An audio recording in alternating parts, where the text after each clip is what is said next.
Good morning, good afternoon, good evening, my fellow YouTubers. Welcome to another edition of Airy Sky Rita's video log. I'm Airy Sky, so today we have a short video for you. A short video. Yeah, that's right, a short video. Now, as you know, P-night is tonight, right? So apparently there's too many people out there on the radio forum basically having their own ideas. So let's just turn that off first of all. It's an email saying you got email. Yeah, I should find me a notification that reads that. But anyway, shall we get to it? So I haven't had my first cup of coffee yet. I've been doing so many damn things for the last almost 2 hours. I woke up and I was shooting the breeze on Messenger with Zoe. I think Zoe's going to sleep, but you know how Zoe is. I'm going to sleep. Okay, let's get the coffee, shall we? So, a short update for you all. It's pain night. Of course, Chloe's sleeping because that's all she wants to do. I asked Chloe about my pipe tobacco, and she says, I don't know what you did with it. I think you threw it out. No, the bottom line is the son of a bitch stole it and doesn't want to admit it.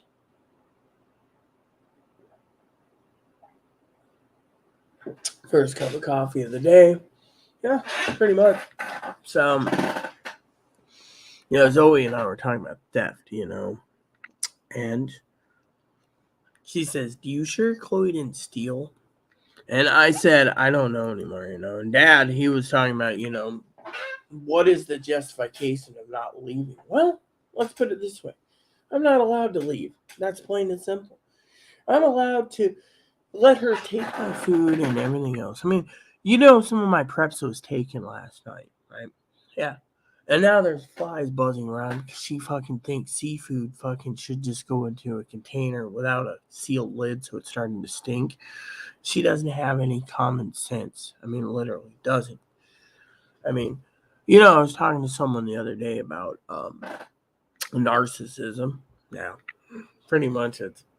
Anyways, so tonight I want to tell you guys a story. So a lot of people have been asking me specifically about why I'm up late, right? Well, let's just put it this way. In X amount of time is when payday happens, right? So this morning, instead of having food early, this morning, we're going to discuss other issues. You got his cage cleaned out. It's filling up again. Yeah, we're going to have to take care of that. So anyways, I'll tell you what's going on, okay? First of all, me and Zoe were talking about many issues, prepping issues, and other issues. A lot of people are losing subscribers. Literally, a lot of people are losing subscribers on the grounds that no one wants to believe what's going on. I mean, everyone thinks 2023 year is going to be the year of milk and honey and freeloaders. Fortunately, freeloaders aren't getting their way. Basically, we don't know when the food stamps is going to be expired, etc. I was reading on Twitter the other day. I think it was Twitter. I thought it said something like January pandemic relief or something. I mean, I can't remember what it was, but it was like.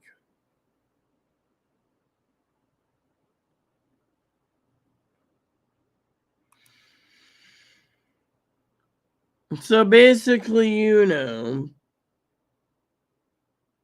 so the food bank, yeah, food allotment has been given for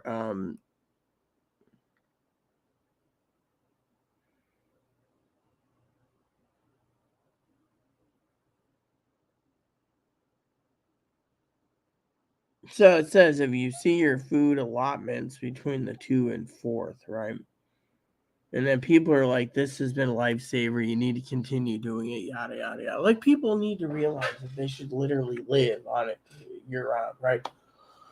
That's the thing. There's just too many freeloaders out there. But anyways, let me just get down to the bottom line of what's going on, okay? So as you know, all right, last 2 days, I've been eating much at all. Zoe doesn't know that because Chloe is so wrapped up around her computer game that she doesn't care if she gets everyone evicted in this household. I've done everything I can. The problem is Chloe's destroyed the dishwasher and has destroyed just doesn't want to do anything, and then says, oh well, I need to make a list, mind you, a list of items that would be, see, here's my crack, by the way, if you can see it. Yeah, that's why I use this as a Google Voice. But the battery's slowly failing too, so I'm thinking eventually I'm going to have to recycle this, get a new one, just specifically for, when.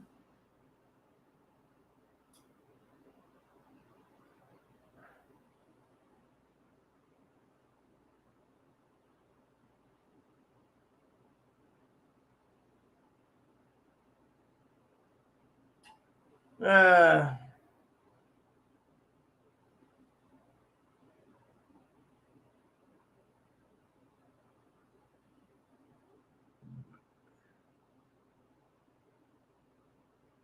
mm.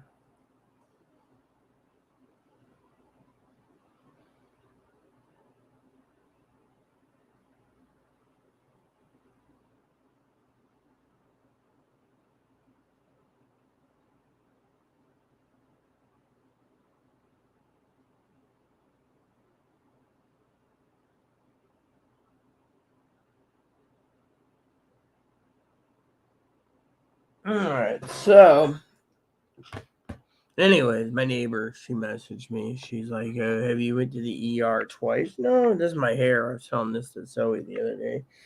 You see, if you look at stuff like this, right? This is why I have natural wavy hair, you see? Then you got to brush it. Or you do that, you see? And then you see where the tangle is, you see? And this is why a lot of trannies sit there and say, oh, well, my hair is gorgeous. And you got to look at that. When it starts tangling like that, you can get rat's nest. So the bottom line is you must make sure, the other thing is once in a great while you sit there and you test your hair, right? And you test your hair.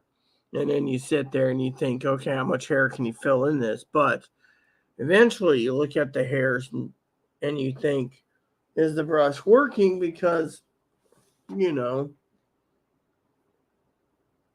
once you start making sure your hair doesn't rat's nest up, you're fine, but still you must do proper hair care. You can do it 100 times, you can do it 50 times. The thing is always like, oh, your hair is so gorgeous. Well, it's great. Okay, so anyways, we got a lot to talk about in little time. Okay, we're not going to be belittling Chloe today.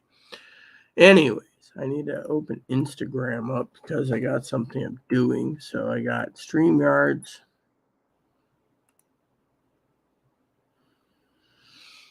And then I got this lady here.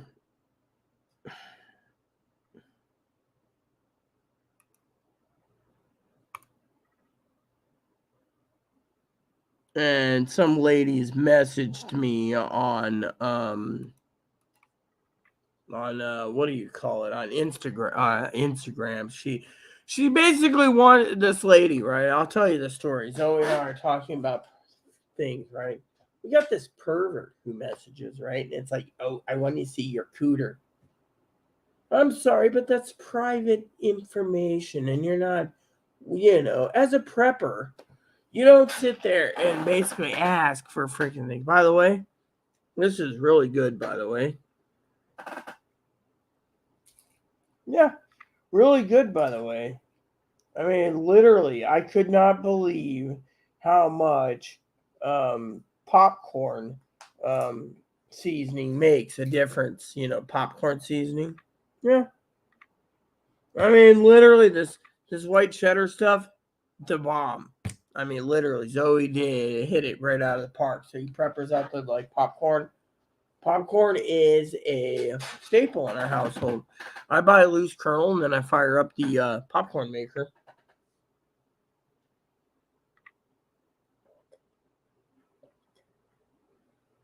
First cup of coffee of the day.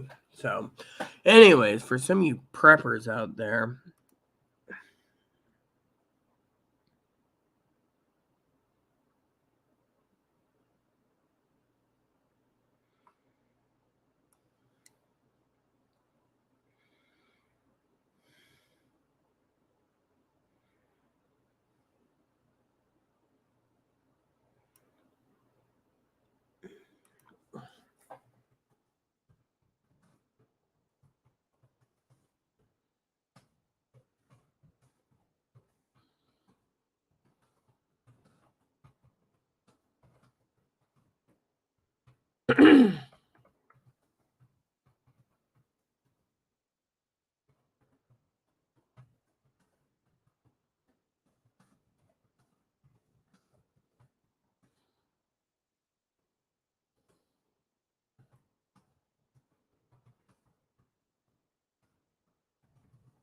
all right. So, anyways, let me just tell you what's going on.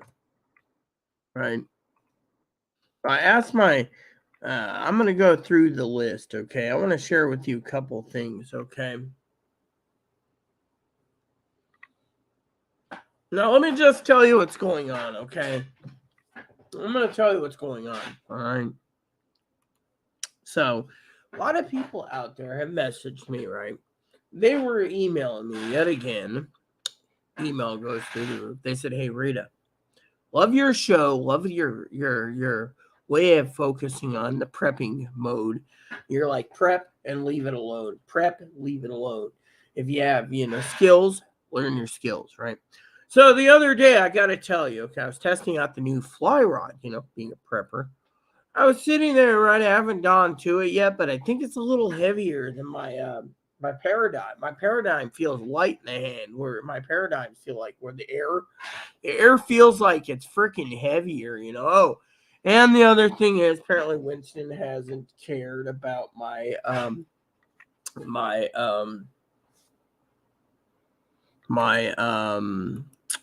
thing.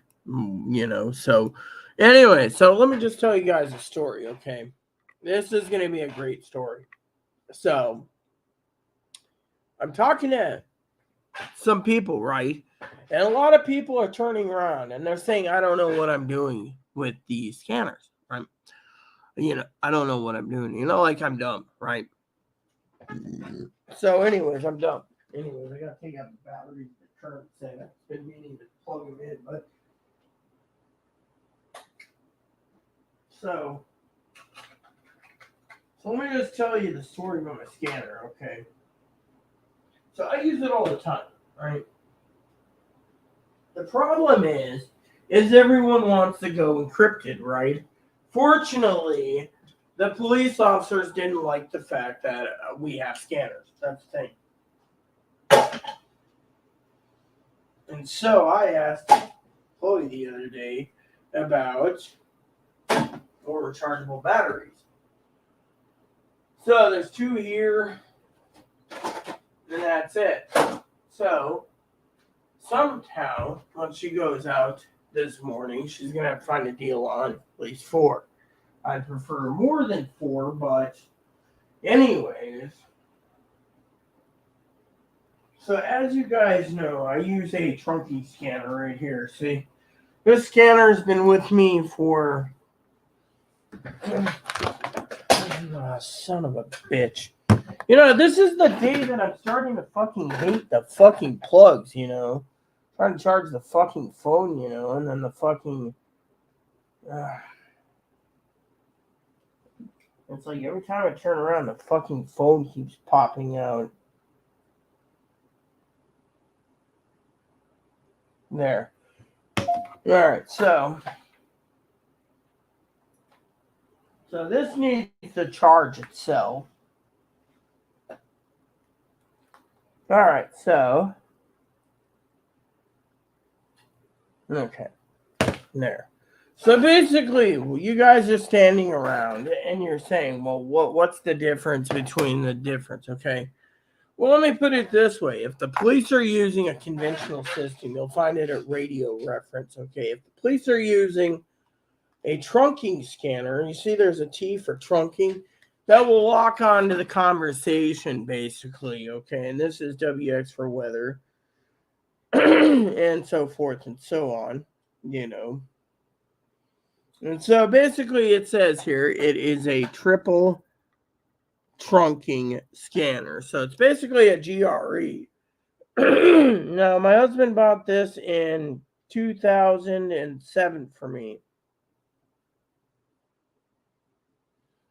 Let me just tell you, I've used this scanner so much, right? Higgins was asked me the other day, okay? Higgins said to me specifically, and today, since I'm doing a scanner rundown for you preppers, I want to talk about scanners for a bit, okay? While I have my morning coffee. So I'm going to go through a whole list of scanners. A lot of you say, well, what do I need for collecting intel in case of a power outage or, whatever. This is what I use for the power outage. Power goes out. That's what I'm using. I actually use this all the time. You can clip it like this, see? And carry it with you. Unfortunately, what I find to be the most interesting thing is this scanner has been with me since 2007, okay? I found this scanner to be the most reliable scanner there is, all right? Now, you get the standard rubber duck, okay? Now, some people think that if you put in a higher antenna, you might get something. Could be. Problem is you got to test it out, okay? Now, I'm going to go through some basic scanners with you. Let's start with Whistler, okay? I want to start with Whistler by doing the screen share in a second. Screen share is different. I'm going to tell this freaking lady I'm busy because I got a lot of work to do and you guys get to sit.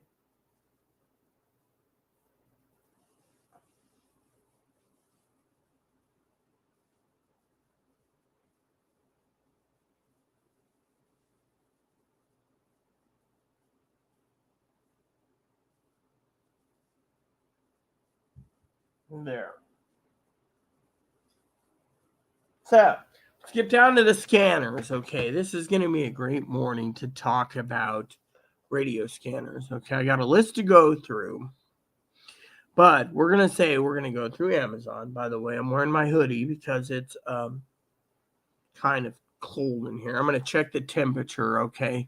Before we start, I want to talk to you all about, all right? So, let's do it this way, okay? First,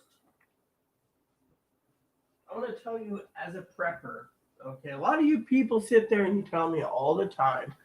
You say, Rita, how do you do this? How do you do that? Well, let me just explain what's going on, okay?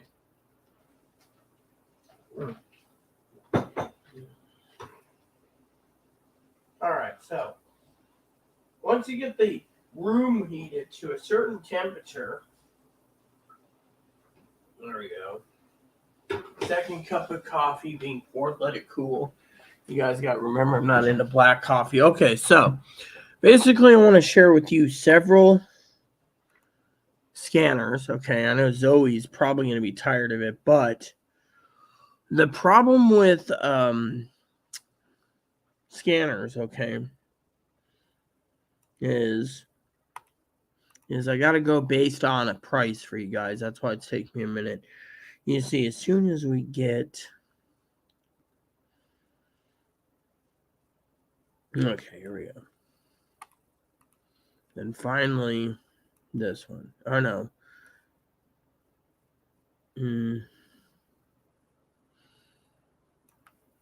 All right, so I'm going to go through the basics, okay? I'm going to give you guys a quick crash course on radio scanners for prepping, okay? Everyone out there should have some form of, I'll just close this up temporarily, okay? So some form of preppers, okay? So for the prepper, you first want to know if you are running a analog or digital system? That's the first question you have, okay? First question, you say, oh, well, how do I tell? Well, there's two ways to do it. You can go to zip scanners, all right? I'm not going to zip scanners, or you can go to here, all right? Let me just show you this, all right? So for example, for prepping and for radio scanners, for example, you go to database, okay? And you go to browse, right? Here you go. So here's the whole United States, okay? Let's just do share screen. All right, Chrome tab. All right. Here's the radio reference database, right? See here? It tells you the entire county. For example, Zoe's in Chicago, right? Let's just go Illinois, right? And then you go to Chicago, see? Cook County and then DuPage, for example, right? So it'll pull up everything in. See, this is the entire list of everything. I've shown you guys before, but let me just show you. Right? So you go Washington, San Juan, right? So there you go. See? So guys turn around and they say, oh, well, you must not be listening carefully. No, I am. The problem is they're saying to use something called a disc cone.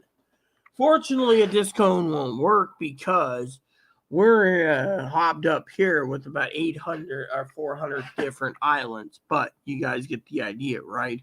I mean, look, there's 3 trunked amateur radio county, and they say it's all conventional, right? Conventional. But problem is, conventional or not conventional, people don't tell you this. You basically got to learn it, right?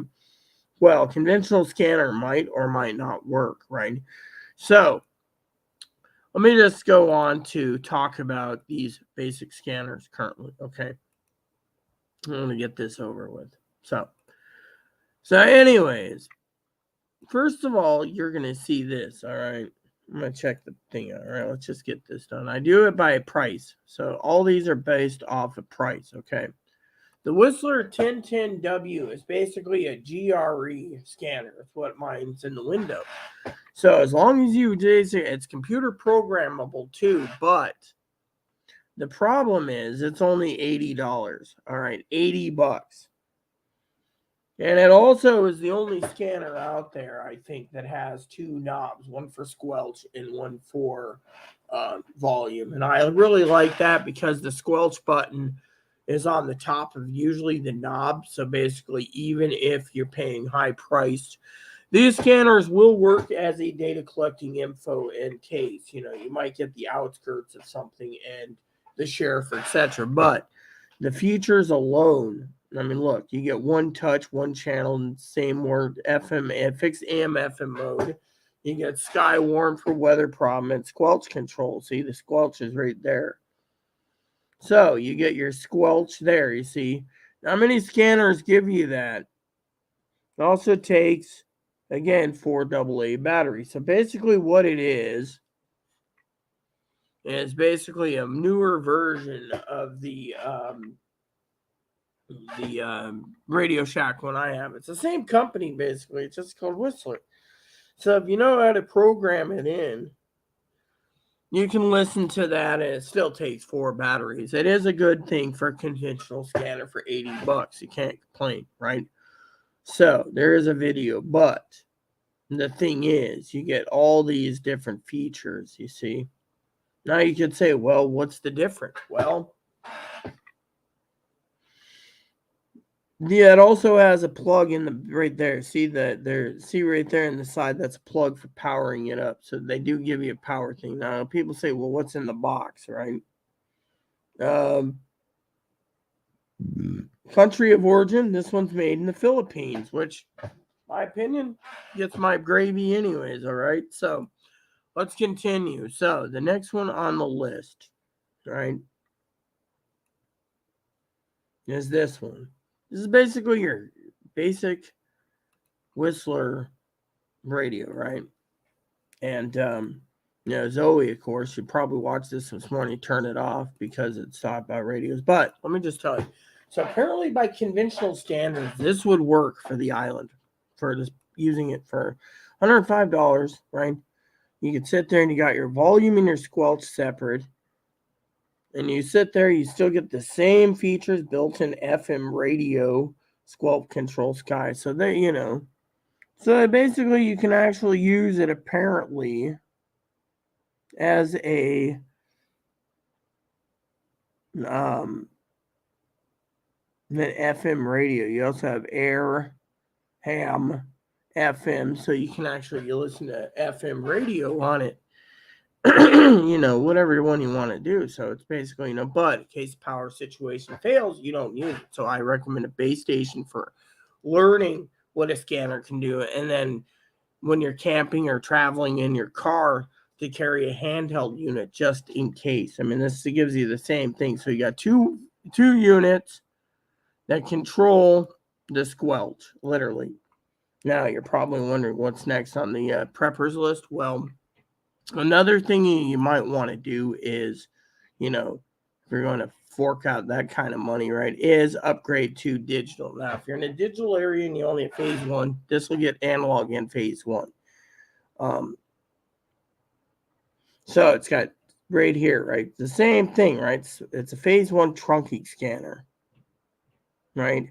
So it picks up 4 different trunking scanners. It picks up trunk tracker 1, tracker 2, tracker 3, and tracker 4. So it's a trunking scanner that picks up analog and digital. And you probably wonder what's the features. It's got Skywarn too. Yeah, so basically it's it gives you all the bands. Now I know a lot of people say, well, what about the other bands? What about the other scanners? Most handheld scanners go to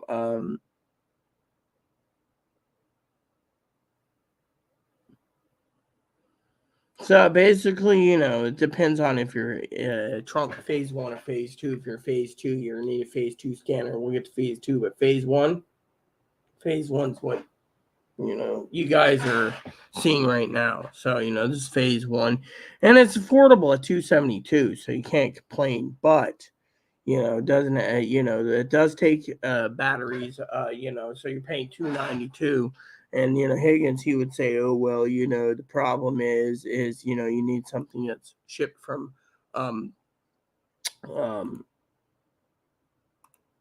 Prime. So what you do is you just click on new and it'll say shipped by Amazon. Amazon's right there. It's $332. So for $332, you're getting phase 1 trunking scanner. And that price shipped from Amazon, is it worth it? No.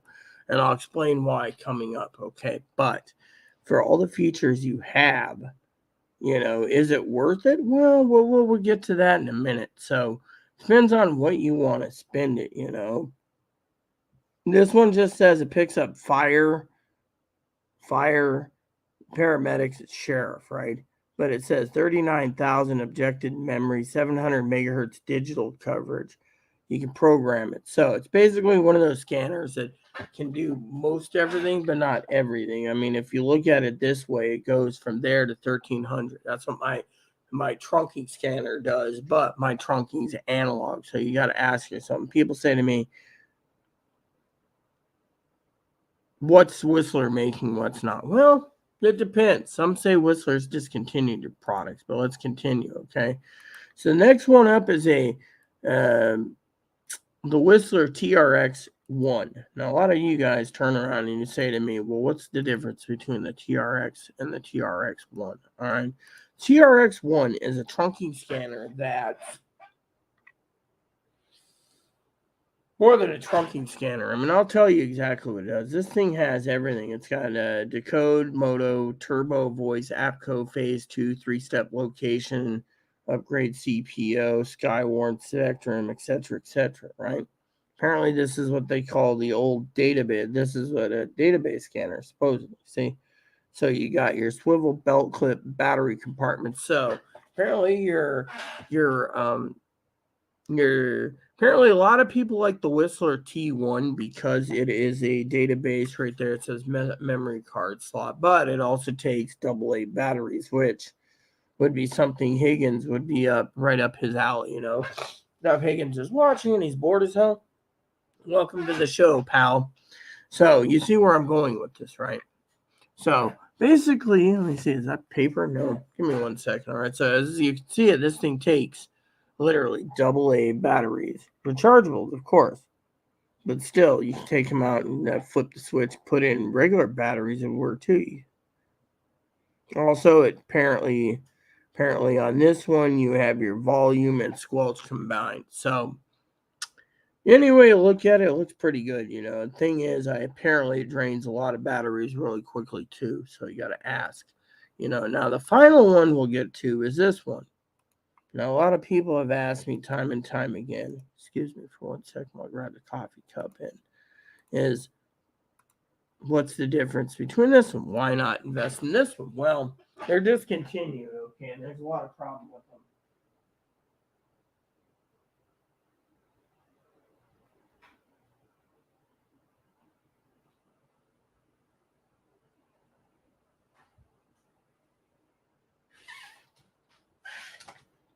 All right, so let me put it this way.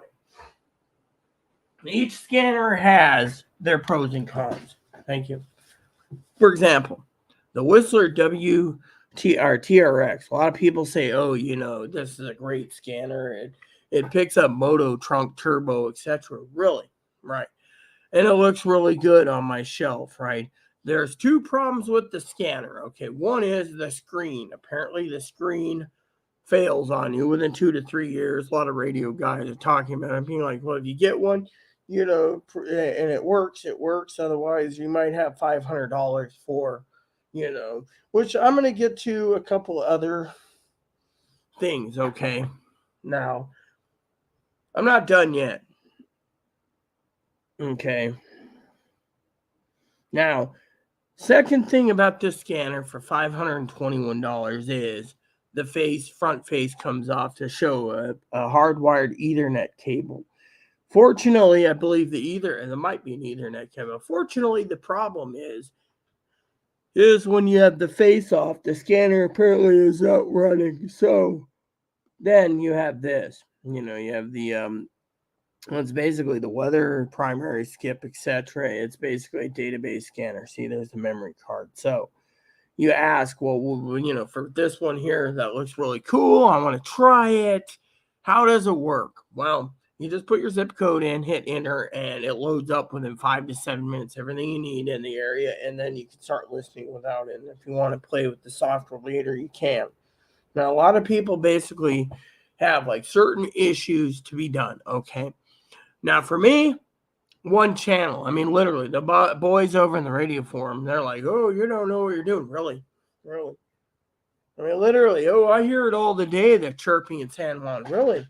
That's funny because basically I don't hear anything. Basically, you got these guys, okay, that they claim that the top of the line scanner is going to be the best. Now, for some of you out there, you guys are curious, well, which one would I recommend? Well, I'm going to get back to that in a second, but as you can see, this is shipped by Amazon.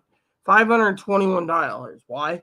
Because no one's buying Whistler right now. Okay, let me just go and do this for you, okay? Let's just do this, okay? All right? So let's just go down the list, all right? Let's just go down the list once more, okay? Can we do this by...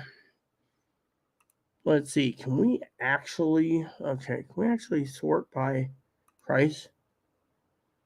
No, yeah. So if you do price, right, and you do page 3, it'll basically give us, okay, here we go. Why don't we just do it this way? It's being a real pain. Okay, so $521, they're flagship, right? A lot of people aren't buying them. Then you see these ones, right? A lot of people are buying these at different places of programming, but the Whistler right here, the 1065, it's a phase 1. People don't want phase 1 much. Phase 1 is what you use as an emergency situation if you're basically in a podunk analog town, that when they finally do upgrade, you're basically like, well, I got digital. And when they move from analog over to digital, they're not going to go with phase one. No, phase one's basically phase one. They might be waiting for phase three, which could be encryption or, whatever, But the point is, when you sit there and you say, oh, well, that a lot of people don't want these scanners. I mean, look, for desktop, the reason they don't want it's old technology, right? Some of the old people do, but the problem is you got to weigh it down with three different types of people. Okay, you got the people.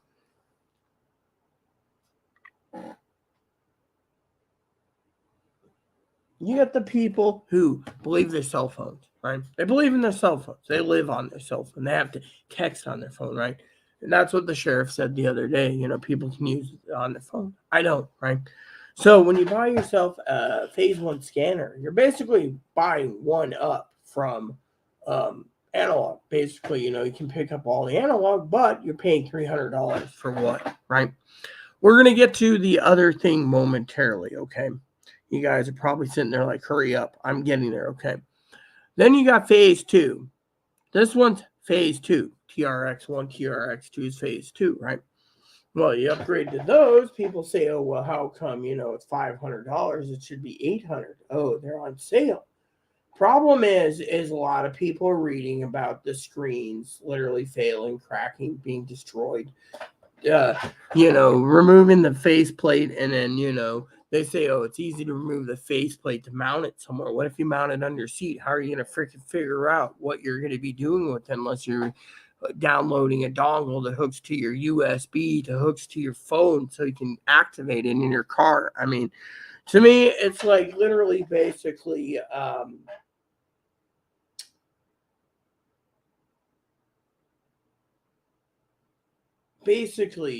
do I say it? The bottom line is, when it comes to these radios, right? For the $500, I know it's always like get the nicest one several months ago that you can afford, but I'm gonna break down a couple things for you basically soon. But for some of you out there that have the digital location, get a digital. Fortunately, people email me and say, what's the difference between phase one, phase two, trunking, and conventional? Well, I'll tell you. All right. So conventional is something that people don't talk about, okay? A lot of people say, oh, well, it's conventional, it's conventional, it's conventional. Might be conventional, might be not conventional, but, well, for the sake of the argument, we're going to do two things while we're on video. One is I'm going to check my ears and explain it. So, for example, okay, let's just scroll down for a second, all right? Right here, say $119, right? That could be set up as a desktop, right? Desktop. You can also get two desktops right here if you want to pay $290 something. See, basically what they're offering you is a two base station models, right? You got the radio, and I'll explain the difference. People say, well, what's the difference? Why do we need a base station model type thing? And base station saves on batteries, okay? Plain and simple. But since we're not here talking about batteries or saving batteries or saving the landfill right now, to me, people say, oh, wow, thought my ears were pretty damn bad. Turns out it is. Why?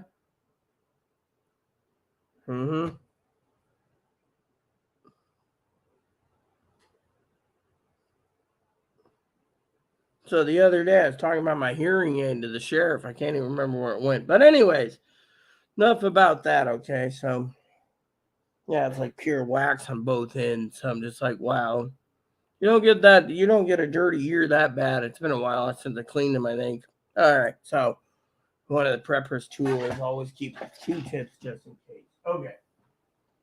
Before I start my next phase, let me explain to you this. So basically, this has the knobs, right? This has the squelch and the thing. A lot of people say, oh, well, that's great, right?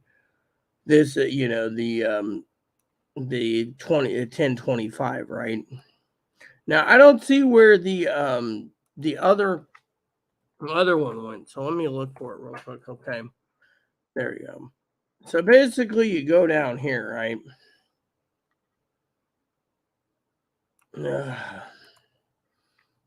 So apparently it's hiding. Hold on. All right, there we go. There. The hell?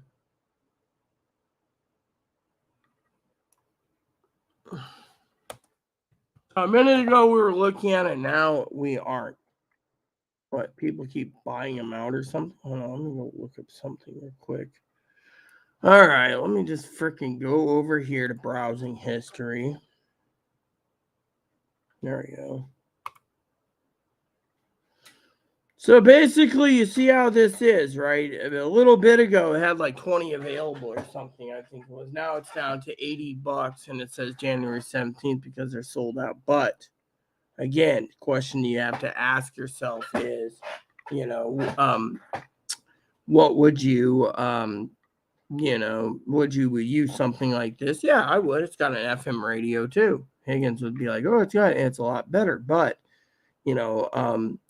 while we're talking about this, I would like to scroll over to these real quick because I have a couple questions before we continue.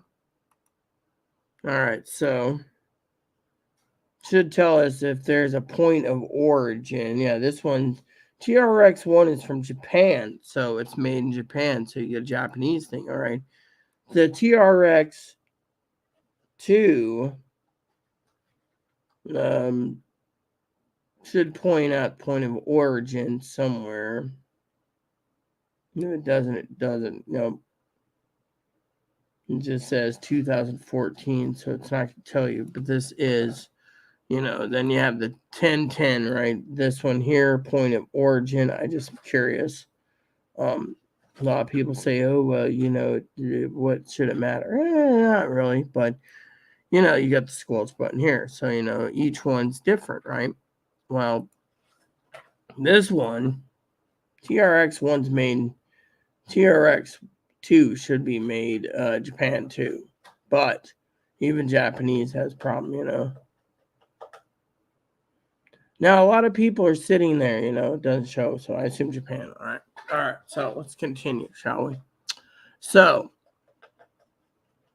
a lot of you have asked, in an email, what do you recommend for, conventional, if you're on a conventional analog channel? Well, think of it this way. First, you go to radio reference, look up your county. If your county's conventional, then your scanner will work. Unfortunately, my scanner, right, as a base station, the one I talked about there, is basically picking up only one channel, right? One. Now, Higgins is like really, really trying to push me to invest in a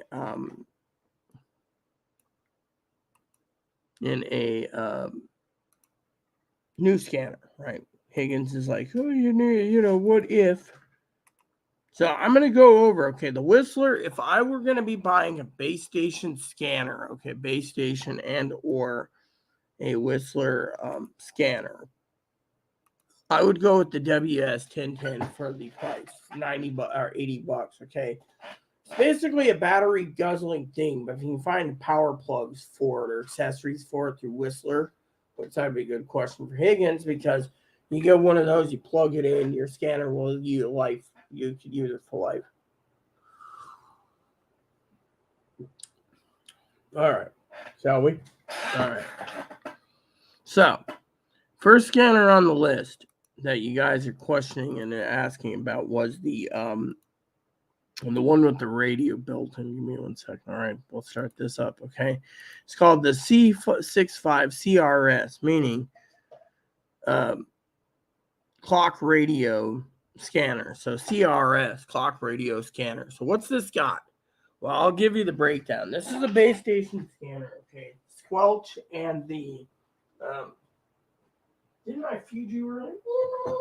Then why are you still eating? I'm eating my food. I saw a YouTube video or Instagram video the other day about bunnies and poo. Look, you got food right there. Are you blind? 3 blind bunnies, 3 blind bunnies.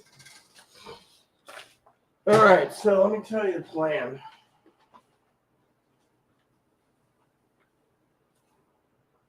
All right, so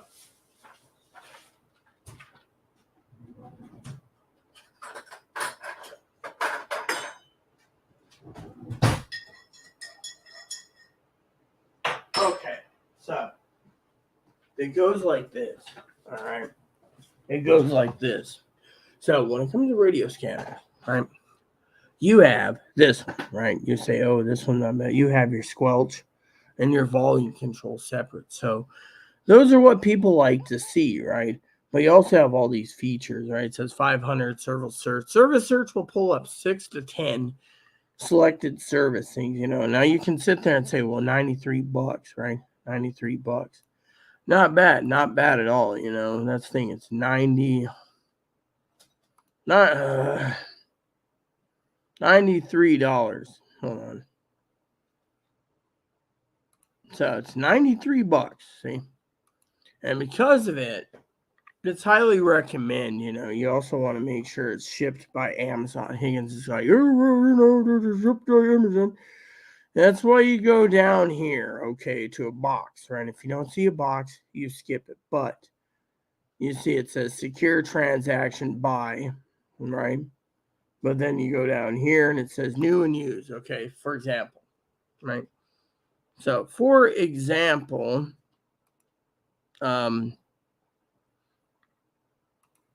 you go here and then you hit new, right? Prime and new. And then it'll say like police scanners outlet. That's basically Bearcat Warehouse. And then you scroll down, right? For $93, right? You go here. It's the January 13th. You want it sooner, a day earlier, you can go through a different brand. If you go through Amazon, you got to go and click right there. So just to let you know. So this has plenty of features.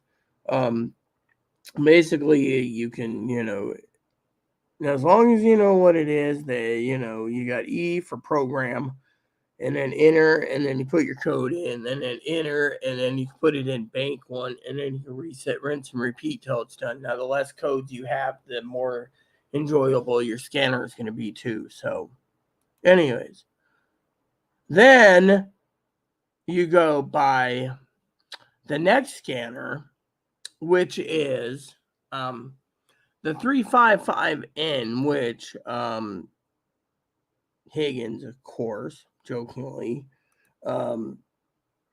literally bought and then found out it didn't work properly. Now, this is what they can call a conventional scanner. Okay, a lot of you people sit there and you plug it in, you push a button, and they'll scan the banks. It'll scan the preferred banks that's in the conventional area, but it also has to base on your location.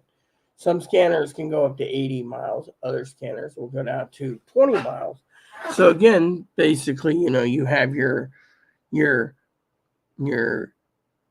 department, fire department, emergency, air, marine, CB, and weather. So you got 2, 3, 4, 5, 6, 7. Basically 6 to, 7 databases mostly, and because of it, well, you guys get the idea, right? So basically what it does is for us is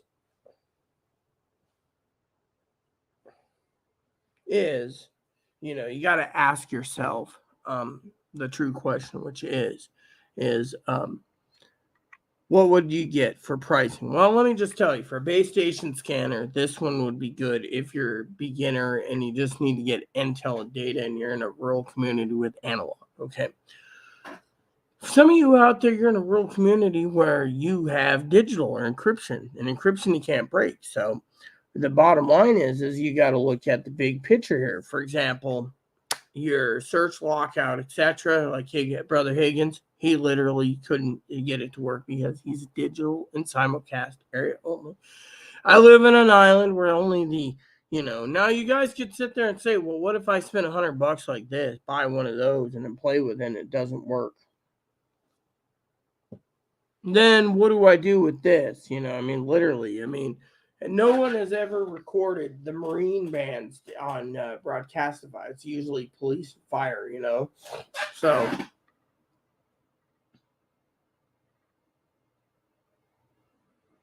anyways, so the $100, you can't go bad if you want a basic, so far we're looking at base stations, right?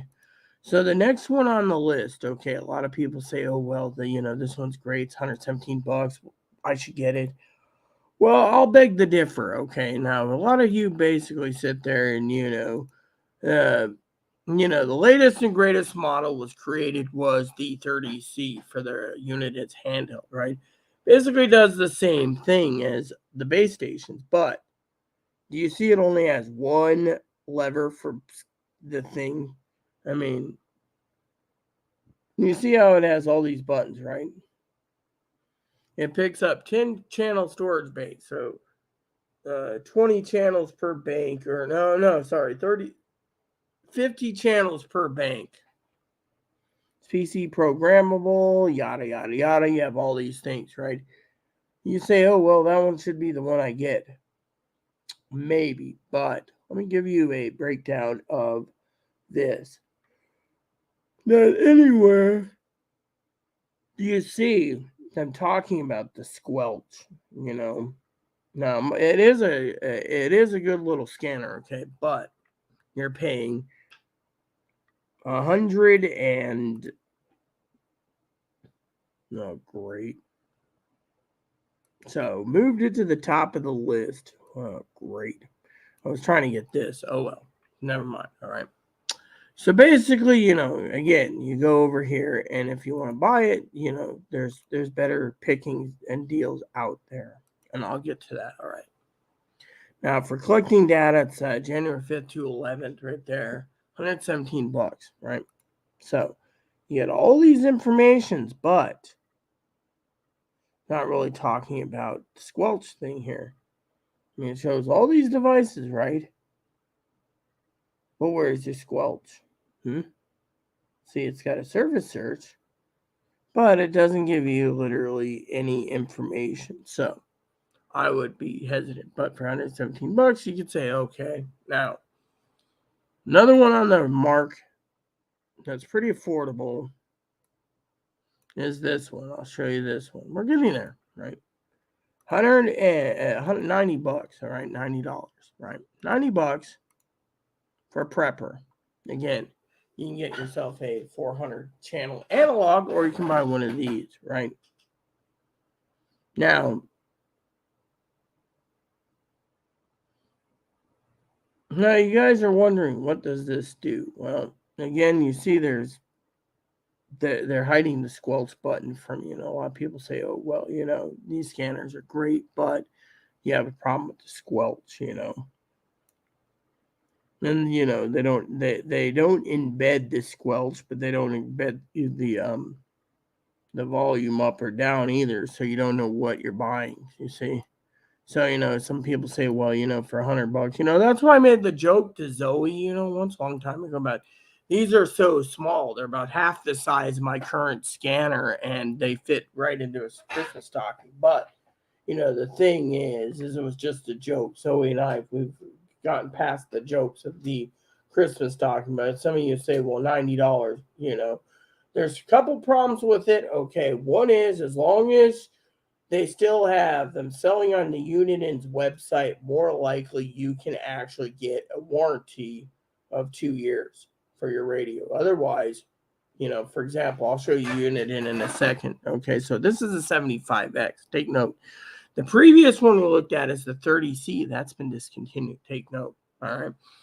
Now, this does everything you're supposed to, plus some. The only difference is it'd be perfect if you want to save like $40 and buy something that's frugal, right? Now, you can also go ahead, and if you have the money, you can go buy one of the AT125s. The only difference between the two is nothing. They're the same chassis, the same everything. The only difference is this one holds 300 channels, whereas the other one holds 500 saved channels in the database. Excuse me.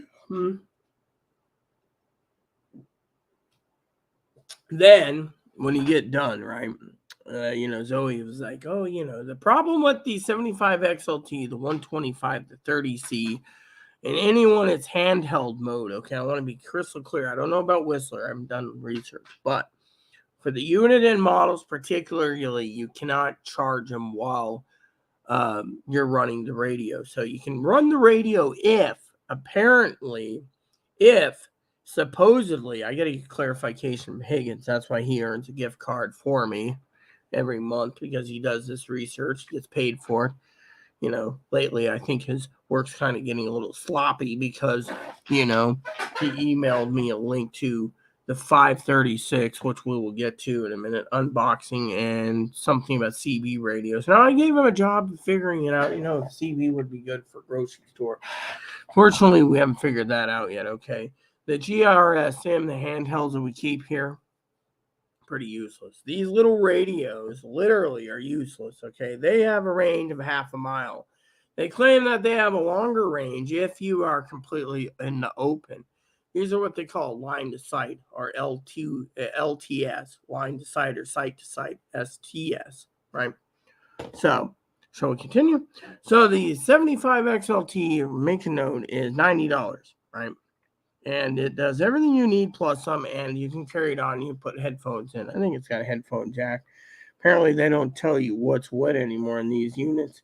They don't even tell you, It also can pick up for 70 and, literally, they don't even tell you what's in this, okay? So you're like, okay, so $80. Okay, I got it. We're getting there. We have 7 more to look over, okay? 7. Now, for some of you guys out there wondering about prepping and this is a tool, let me just tell you, these are good. The next one is the 125 AT. Remember what I said. Now, I'm going to look at this so I don't screw it up again. Okay, here we go. So, first of all, the 125 AT, it's got alpha tagging. 500, think of it this way. 500. So basically, if you go to Prime, right, it's $140. So you're paying $22 more, by the way, if you want it shipped by Amazon directly. Okay, so if you basically buy it from someone like Police Scanners, also Bearcat Warehouse owns Police Scanner outlet. You see, it's got a 98% positive, but it's $118, right? And they say it could be shipped by the 5th, so you'd get it the 5th, so you get 2 days, right? Okay, so you're wondering, okay, we got a tutorial, right? See how small, let me just put it this way, okay? Let me see. Is there a picture there? I just saw a picture. I guess we didn't see a picture. Oh, see that thing there? See how small it is? The guy said, literally, and I can play the video, but look at the guy's hand compared to the radio. You see, a lot of people don't realize that, they're making them smaller and smaller. So basically, a lot of people are sitting there saying, man, that's small. A lot of people say they have problems programming in the scanner or the channel through the fact of the thing. My scanner is twice the size of that. My point is look how big, how it is. It's just, like, for example, the hands here, it would, picture the hand, right? So basically, you say, what type of features does it? It has mill air, mill air, narrowband, close call, PC, includes alpha tagging, etc., right? Then you have weather, USB port, cursor, left, right, decimal, search, etc., right?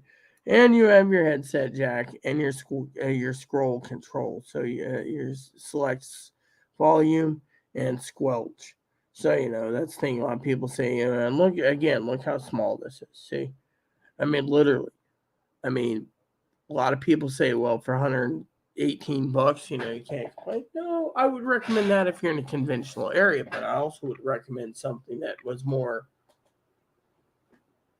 designed for base station use because, when you're on the move, it just depends. That would be good for if you're throwing it in your purse, and you want to basically keep a scanner on hand in your everyday carry bag, your EDC bag for whatever, but a lot of people say, it picks up everything it's supposed to and more, but you see the size of it, and this is pretty much the last conventional handheld scanner. Now, a lot of you don't realize this, but most scanners run on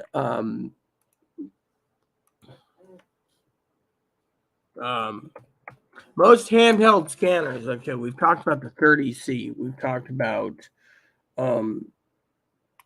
the Whistler, right? Now, let me just tell you a couple things, okay? I want to share with you a couple things. Okay, so the 355N goes up to 800 megahertz. They cut out the 700 band, right?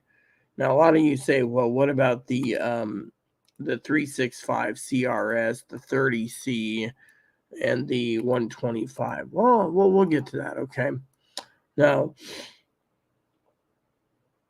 if you look at the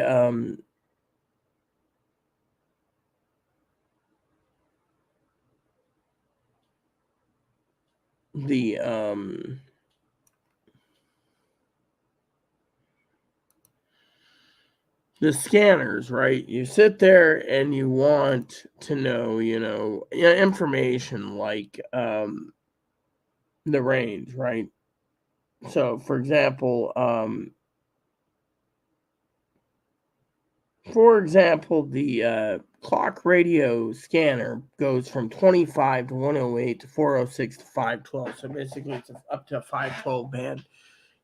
So you could sit there and say, okay, 512 band. Now, the 30C, anyway, look at it, goes up to 512. So remember, that was discontinued really quickly, right? That's a handheld. Now, the 125 AET, again, goes up to 512. You can see that there's a pattern, right? Now,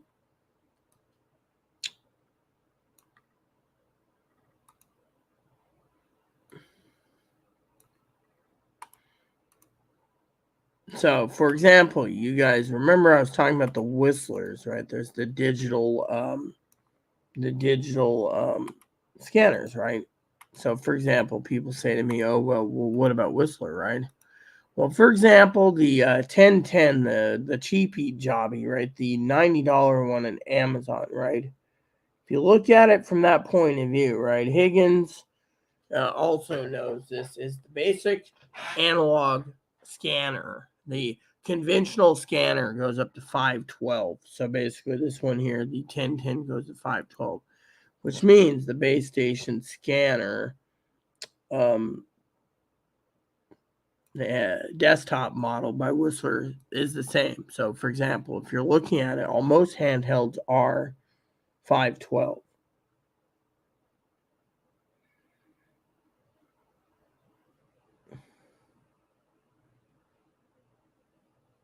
And then some people say, well, what about digital, phase one? And then you just, the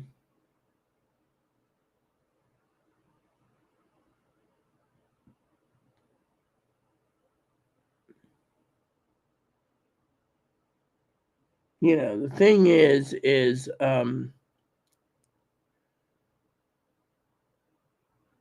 you got to ask yourself, what are you,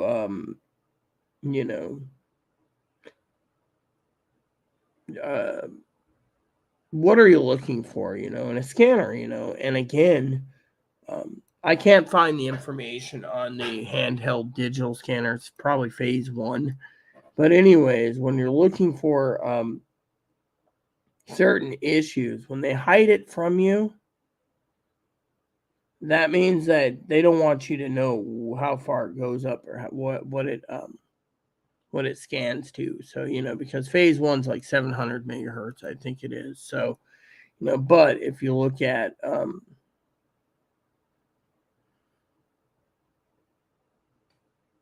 the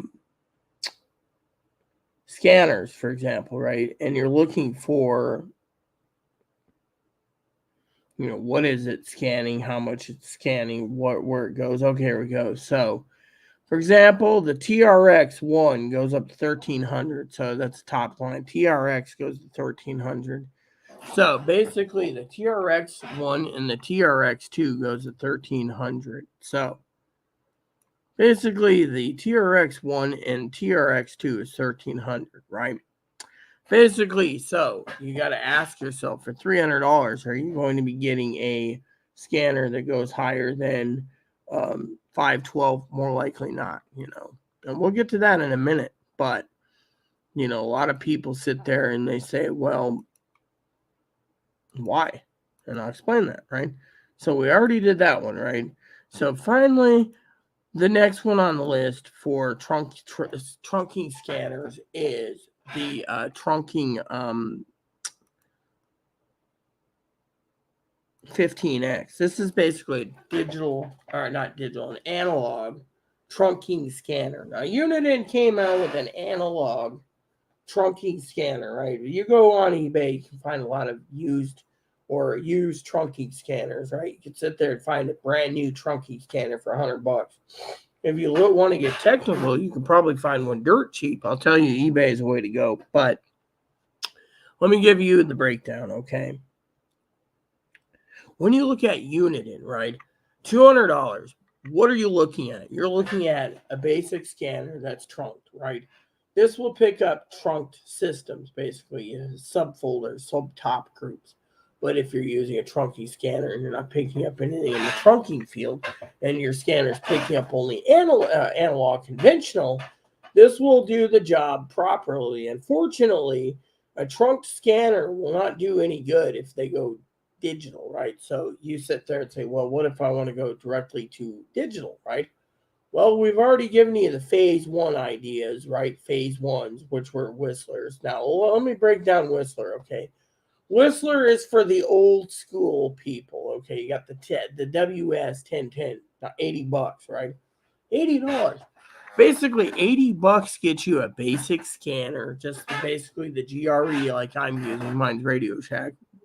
GRE made for Whistler and Radio Shack. When GRE stopped making them, Whistler took over and took the old brands with it. So, but point is, look at the big picture. You sit there and say, okay, so trunking scanner is basically good. But have you noticed on all of the Whistler and the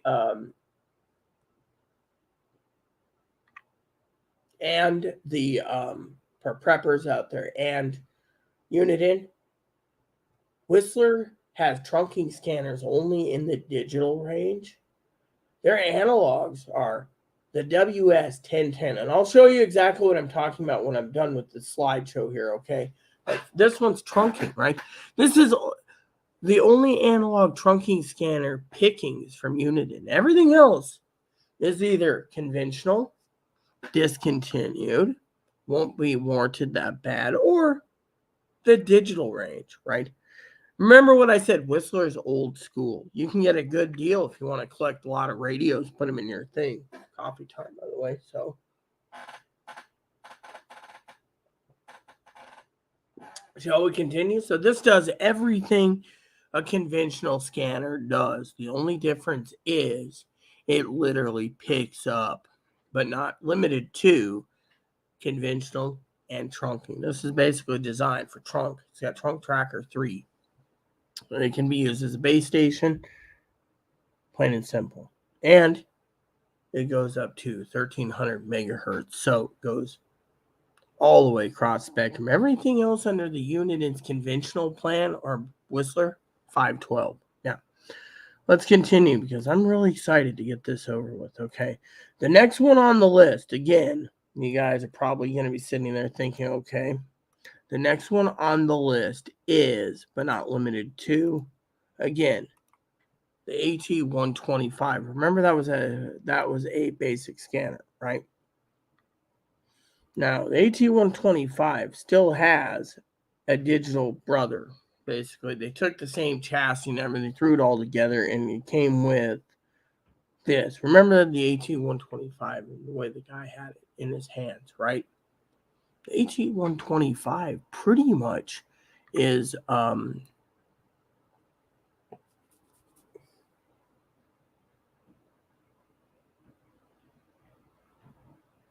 pretty much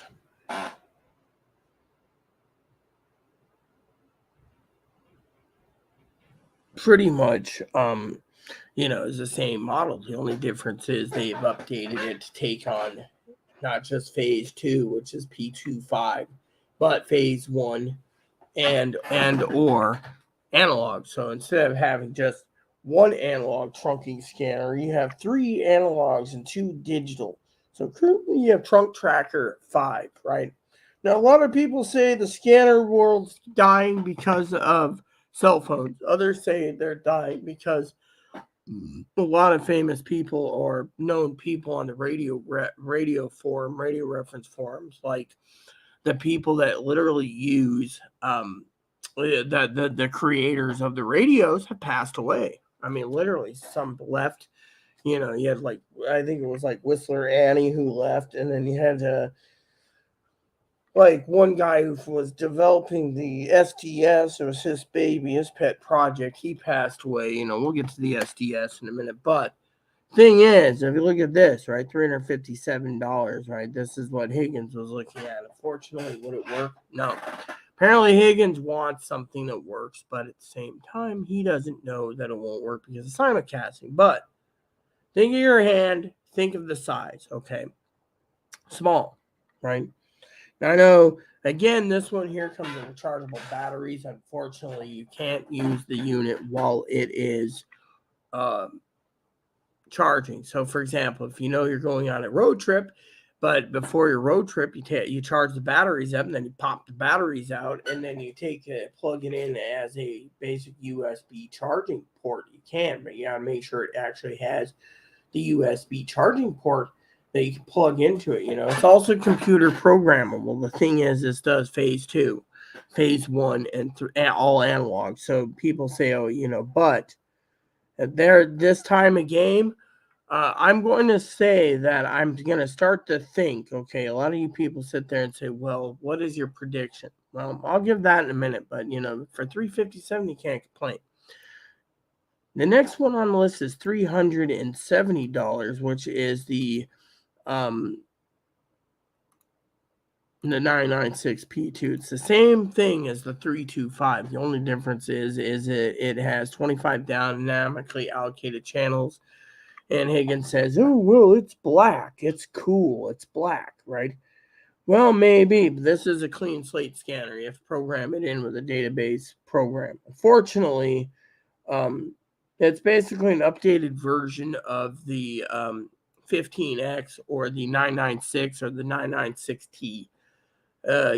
Each one is an updated version, but the 996P2, the difference is the 996P2 takes on P2, P1, and 3 other trunking systems. So you get total 5 trunking systems.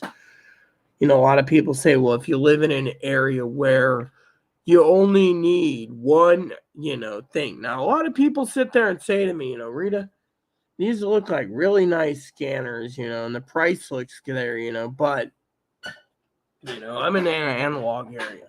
Well, do some research on radio reference. Now, if you're in a digital area and you're phase 1, you want to go to phase 2. You don't want to go with phase 1 because remember, phase 1 scanners, and I'll get to the breakdown in a second, okay, because we got 4 more to do. But thing is, $370 ain't bad if you're a Higgins, right?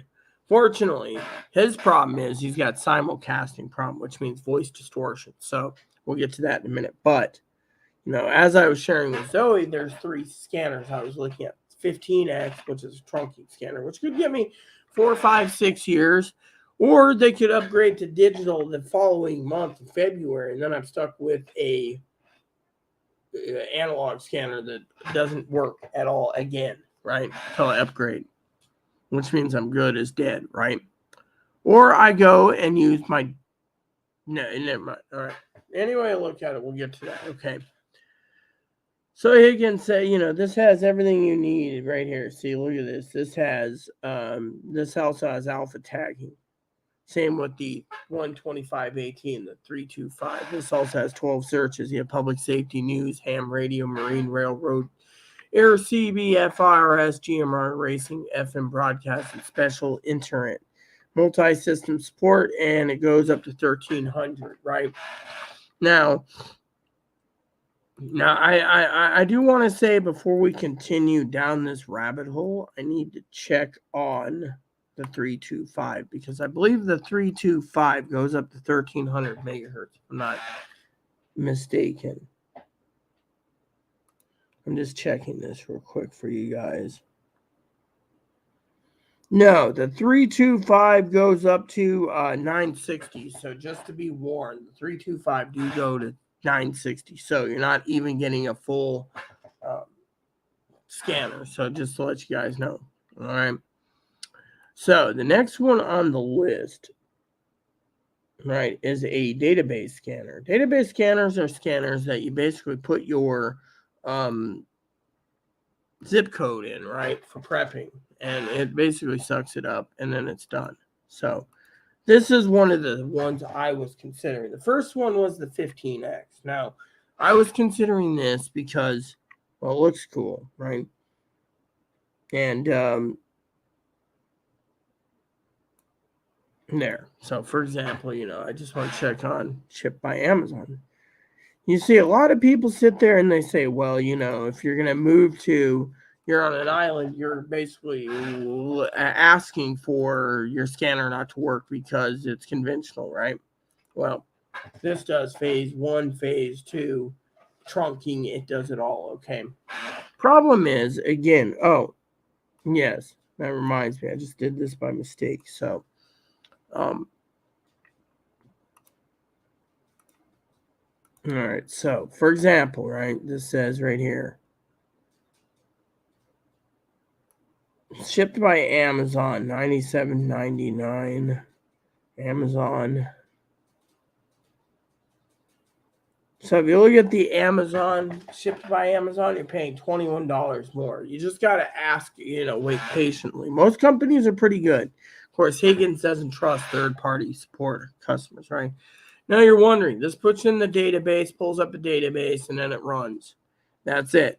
You're off to the races within 7 minutes, 5 to 7 minutes. Your scanner's programmed through a database. You don't have to do much work. You just set it up and you listen. Fortunately, again, you can run it as a base station scanner as long as you're not charging the batteries and the batteries are completely removed at the same time. You should be fine when it comes to that particular model. So, anyways, now finally, the one that I was looking at buying tonight is this one. 536. Now, it's basically a scanner that's database, and it does everything you need plus some. And you got your squelch and your volume, which reminds me, I was curious about the other one. Actually, I can look that up real quick because I still have it open. So apparently the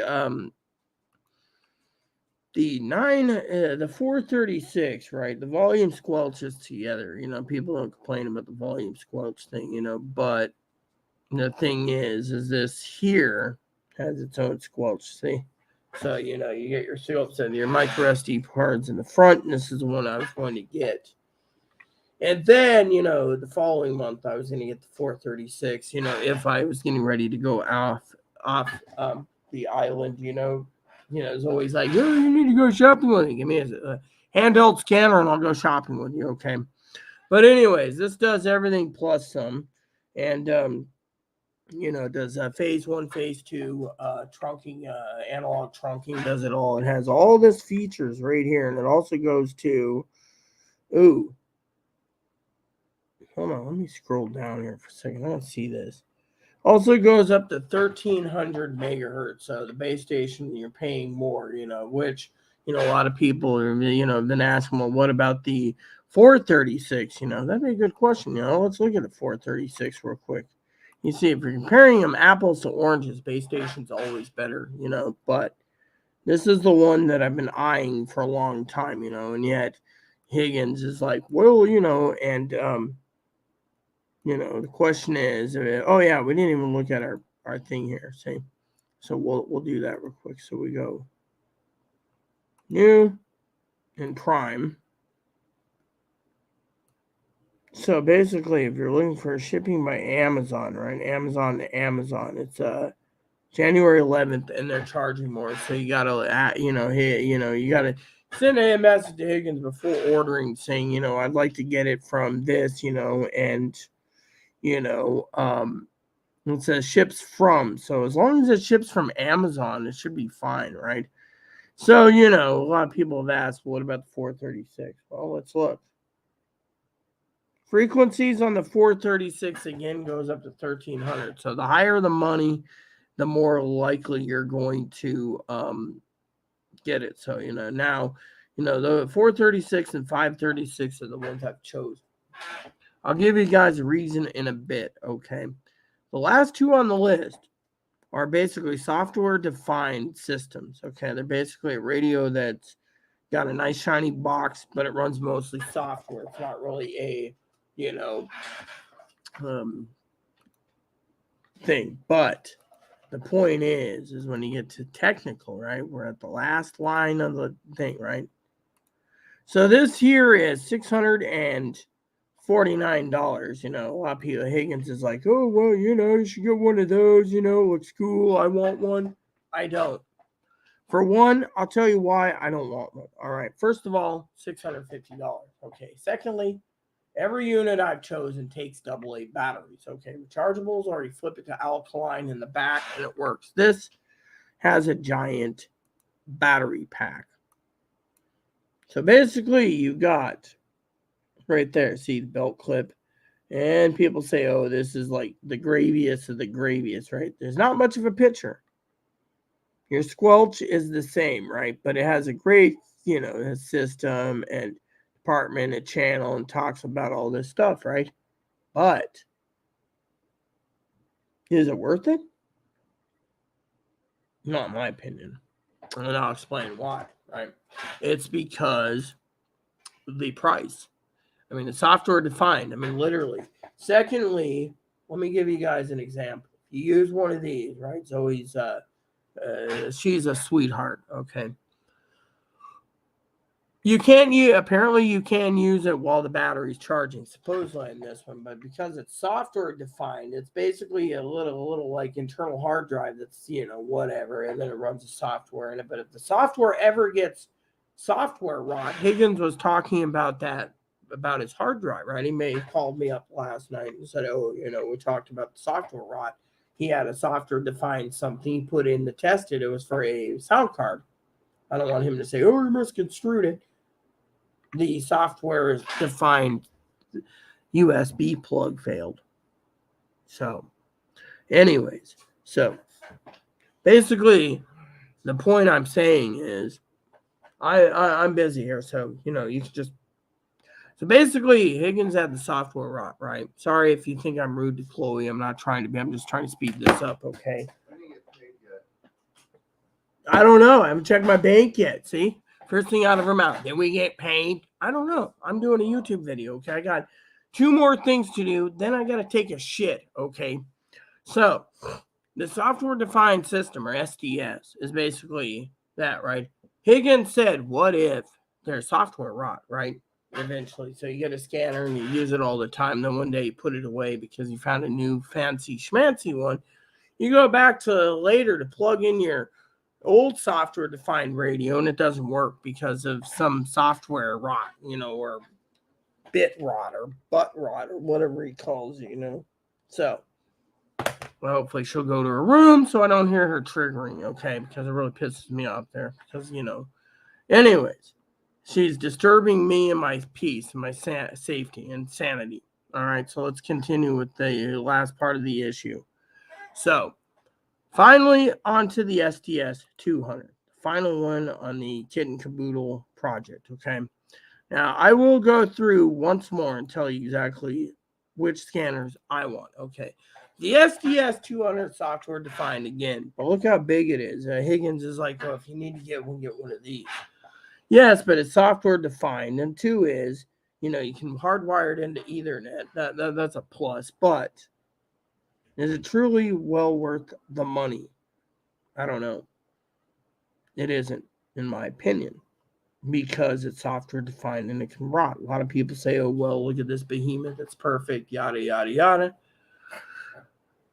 Maybe perfect and go side by side with the SDS 100, but the problem with me is I don't think buying something like that is well worth the money until you learn how to use the current scanner you're using, okay? Now, they're making scanners more and more easier to use, but the question is how much are you willing to pay? Right. So, it made Chloe happy. I'm going to do two things. Give me like a couple minutes. This is my break time. And then I'm going to break down two more things for you, right? So the SDS 200 is a behemoth of a scanner. Is it worth it? I don't know. But let me just tell you what I have in mind. All right. I'm going to open up 3 tabs for you. I have something to share with you. All right.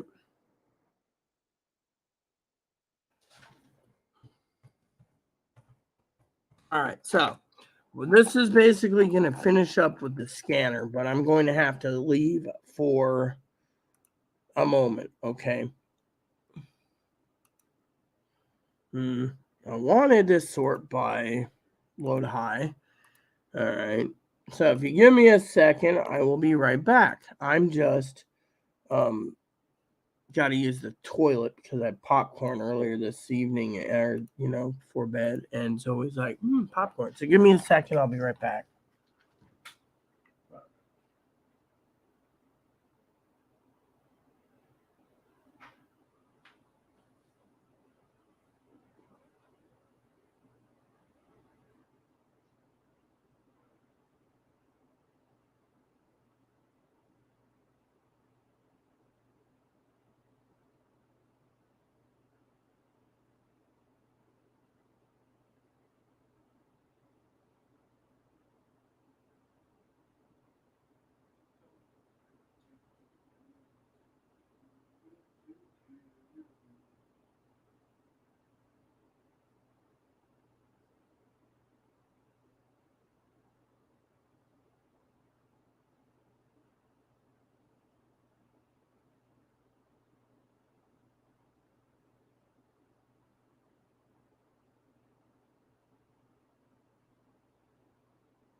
I am ready.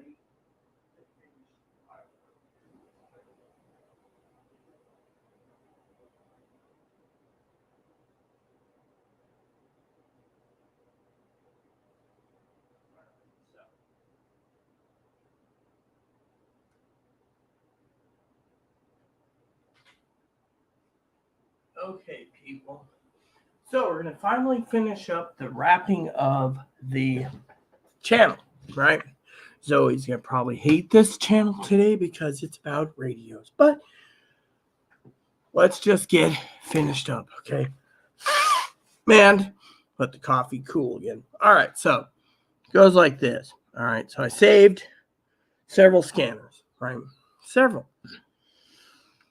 So we're going to go over to Whistler, okay? Now, I'm going over to their website. I'm not going to basically sit here and bore you with pictures and discussions, but we already know the most expensive one is what, right? So Whistler sells it here, right? So you can sit there and say, oh, well, the specs, right? So basically, they're giving us the specs, but they're not telling us much more, right? So we know the 1010WS takes 4 batteries, right? And it is about $90, right? 90, well, it's like $10 less on Amazon, right? $80. People say, oh, well, that's really great. Yeah, well, and it's pretty bulky. The buttons are the only problem. A lot of people have said, the buttons on the 1010 are small, but it takes 4 batteries. To me, I like it. All right. So, on that aspect, a lot of people, but I'm here to look at,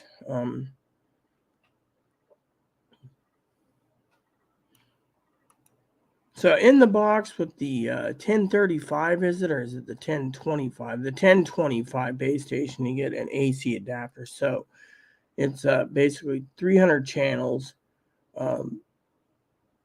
I think you get an FM radio band, and an FM radio too. So Higgins is always like the FM radio. So you can get a 1010 and a 1025 pretty cheap. One can be a base station, one can be handheld, and it would manage your everyday life with no trouble. Whistler's not bad, depending on your codes, And the 1040, they didn't tell me anything I wanted to know. That's the thing, the 1040, right? Doesn't say like what type of batteries it takes. So I'll have to do some research on that. All right, so basically, right.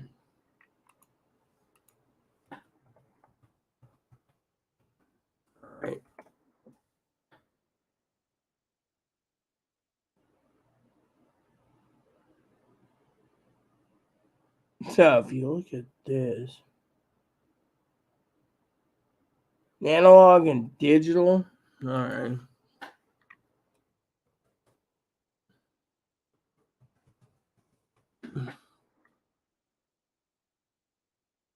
All right, so the Whistler WS 1040 handheld, just basically say in the price range is a phase 1 digital. Again, you've asked me time and time again. You know what? I really screwed up here. Let me just do it this way, okay? Hold on a sec. Yeah, all right. So let's just crack this out, all right? Let's just crack this out as quickly as possible, okay? So we have Whistler to start with, right?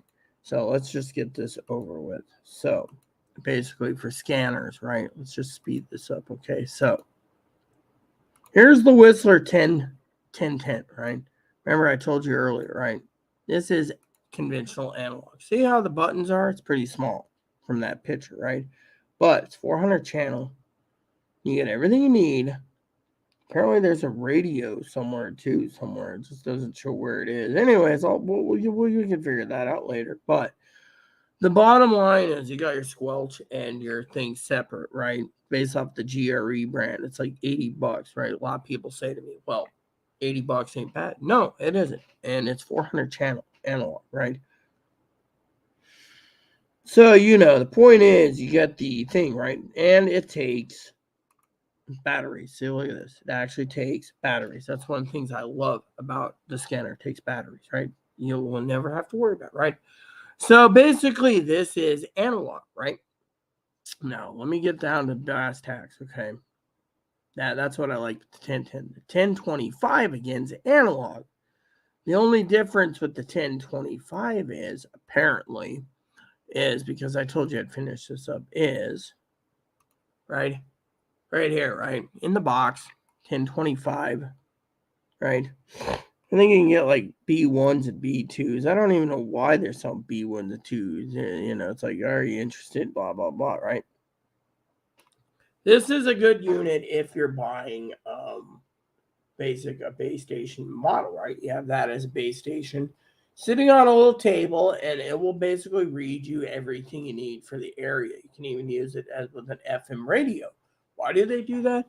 Because they figure you might want to listen to background noise while you're resting or laying in bed and you're hearing things, right? These little units are not bad if you're just on a conventional system.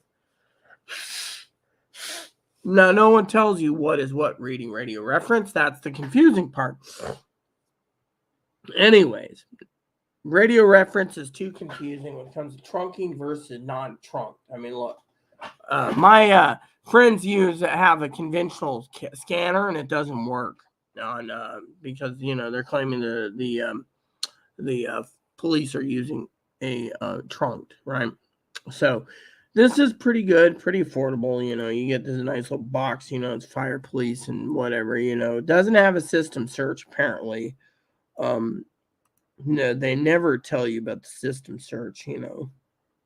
That's the funniest thing, because if you look at this, right, and you look at the picture, right here, you got like a couple buttons right there. So now let's just speed this up because I'd like to get out of here, okay?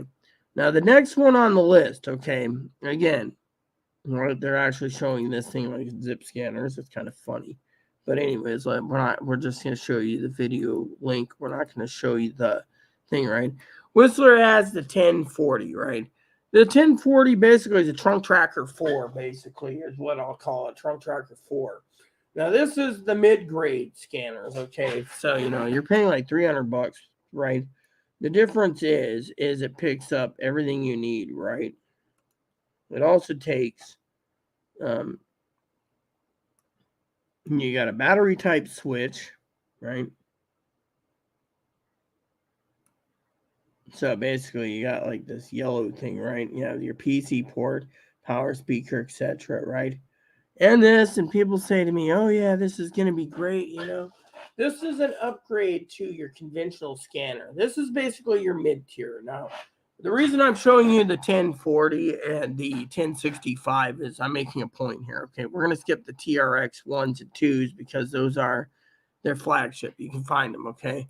Now, the reason I'm making a statement here is I'll show you, all right? The 1040 is a conventional scanner, but it also is a phase 1 trunking scanner. So you get a trunk tracker 4, right? So you get phase 1 system and then phase 2. And phase 2, it doesn't pick up, right? So you're wondering, well, this is why some people just go with the sweet spot thinking, that their town's analog, it'll go to digital will be fine. They got one ready to go. They went to the sweet spot of this, right?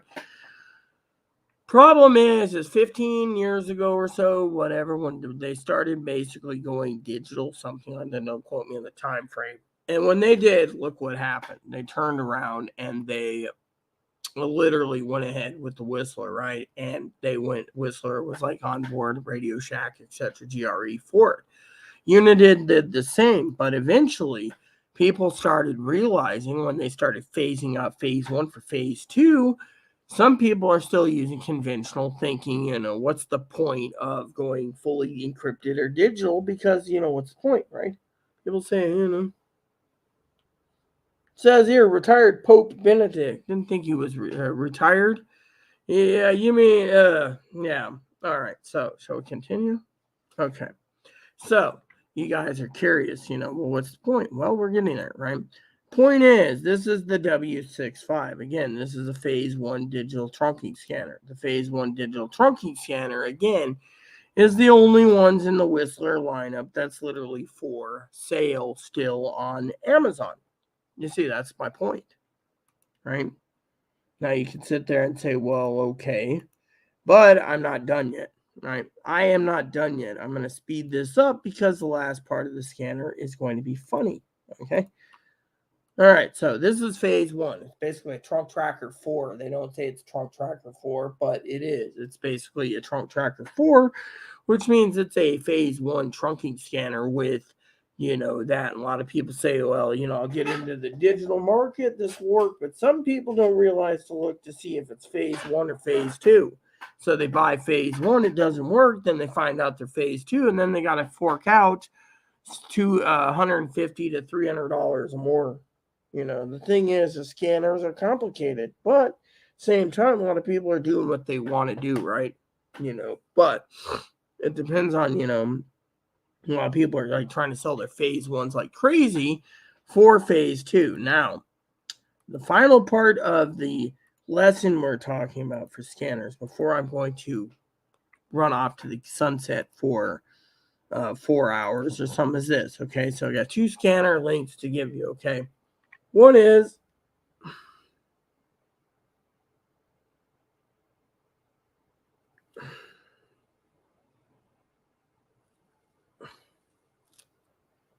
don't you just hate this? You brush and you brush and you brush and you think it's not enough,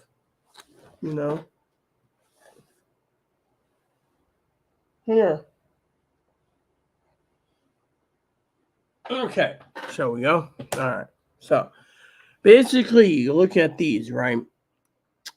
As long as these are on the website, right? You can sit there and say, As long as they're on the website, right? United's own website, they will warrant it. So, for example, the 300, the clock radio scanner, the XLT 75, the AT 125, the 355N, the 15X, the P2, the 436, the Home Patrol 2, and the 536. You see what we're missing? You can sit there and say, oh, yes. You see, a lot of people are still buying scanners, but you could sit there and you see these are the ones that are available on the list, right? You say, well, where's their flagship 100 and 200?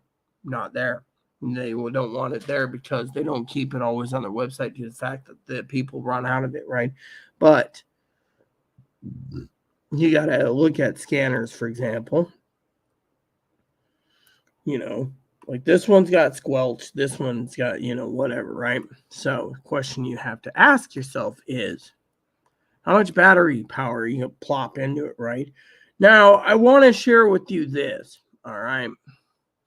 The final list, okay?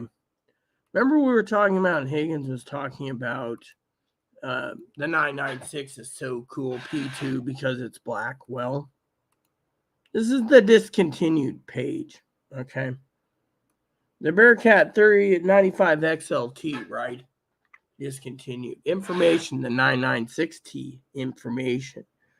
This one here, the digital trunking scanner, basically the trunk tracker 4, right? Discontinued. The 30C, remember we were talking about the discontinued. Trunk tracker 3 handheld analog trunking scanner. See, they decided to discontinue their trunk tracker 3, right? But have you noticed this? 33T, that right? Look at this. The BearTrack Mobile, right? This one here. 2500 dynamically thing, right? Trunk tracker 3. So basically the 15X, right? This was the 15X has been updated. The 15 is called the 15X, right? But the 15 BCT 15 was basically rebranded, but they increased the but they're still both triple trunking scanners. But if you look at it, has anyone seen anything about it? No. Why? Because it is what it is, right? So if you go down the list here, what do you see here? The 996P XT the predecessor to, you have the Home Patrol one, right? The 996P2. You see how this says compact APCO 2.5 right here where my mouse is? That is phase 1. See, they got rid of their phase 1. Whistler won't get rid of their phase 1, but for example, on the discontinued list is the 996P2. So literally the P2 has been discontinued, which means the warranty won't hold up with the amount of spit. But point is, if you're looking at these are the, other things, 95 XLT, 800 megahertz. This is basically the handheld version of the other ones, but like this here, your Home Patrol one, same thing. I mean, think of it that way. So you got to ask yourself, all right, phase 1, Whistler, phase 2, Uniden. Uniden's basically there, but Uniden also has their phase 1, or phase 2 TRX series, right? Question is, which one do you buy? You could sit there and email me until the cows come home and say, is Whistler good? Well, that's a brand. The GRE's been a good brand for years. Problem is, it's all up to you, the viewer. Now, so Chloe gets off my damn bacon. Oh, we got paid tonight. Yeah, we do get paid. And she,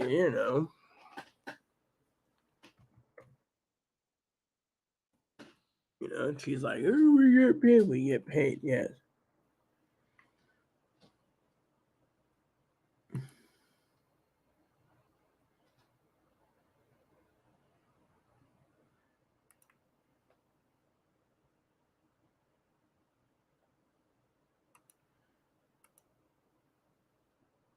All right. So, 9.5, yeah.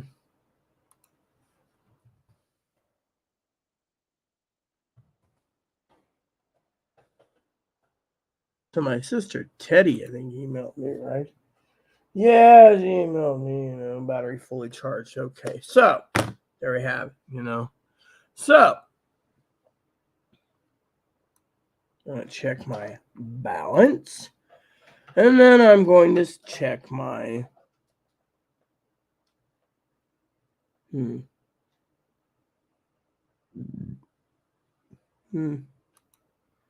Cool. All right then, peeps. I guess we're good.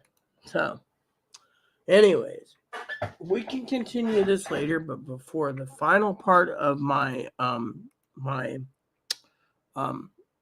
thing, remember what I said, 15X, the 536, and the 436 is what I want, okay? So, there you have it. Everything's good. Everything's gravy.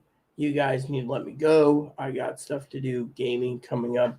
Store opens, I believe, at 5 o'clock, so we got to get Chloe prepped for that. So, then she's got to go to Ace at 8. So let's look at this from a for preppers point of view. So, all right, so it opens at 5 in the morning. All right, so 5 in the morning. 5 in the morning for the big store. And then Ace opens at 8. Then a King's.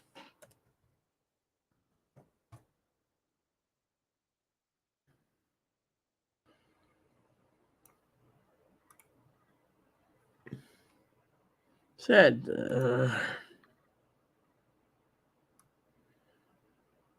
7:30, right? And then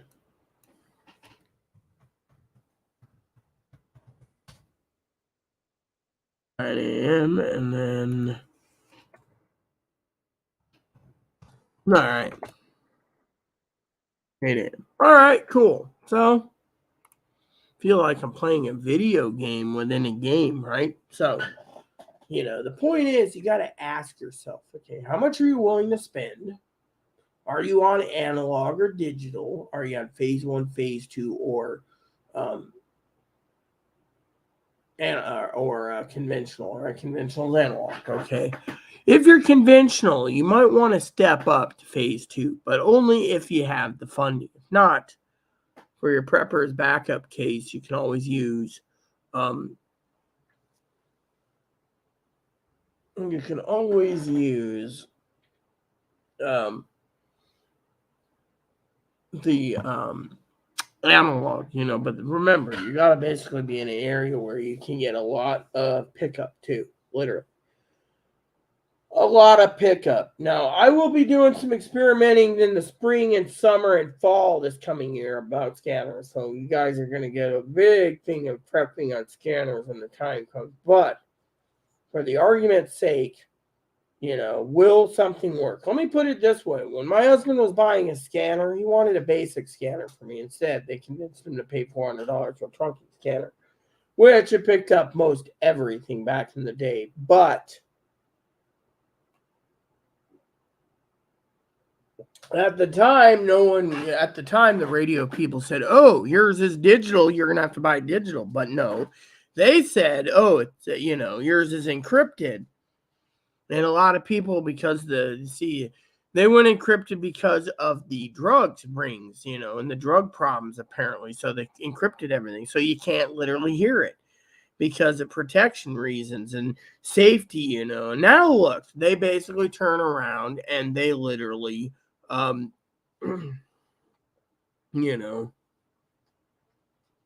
they literally turn around and, so you got to ask yourself, first of all, analog?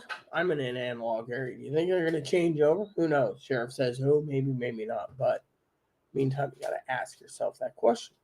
2, you got to ask yourself, do you want to go the sweet spot or do you want to go to higher end unit? Now, Higgins, of course, wants something that's discontinued.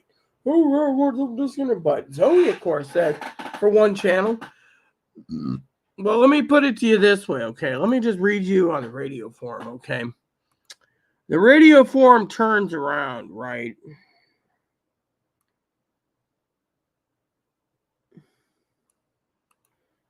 No. So someone asked a question.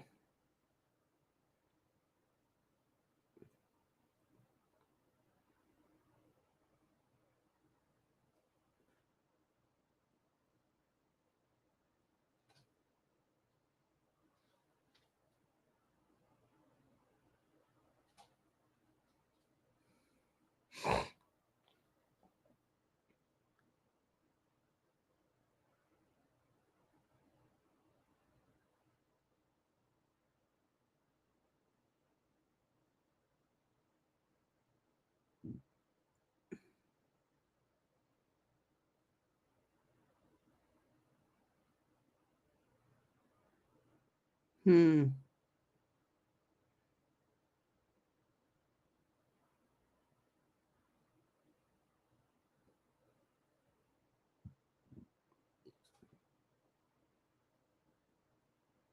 listen to this. One guy claims, okay, that he thinks the SDS 100 and 200 is idiot proof, right?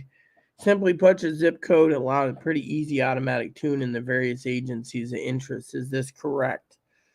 Blah, blah, blah. And he says the 100, 200 will receive most anything. You actually have a fairly steep learning curve to use them. The utmost, meaning building favorite, let's use a location control. If you're in IT, you'll catch on to it quickly. Really just taking some time to learn. Yeah.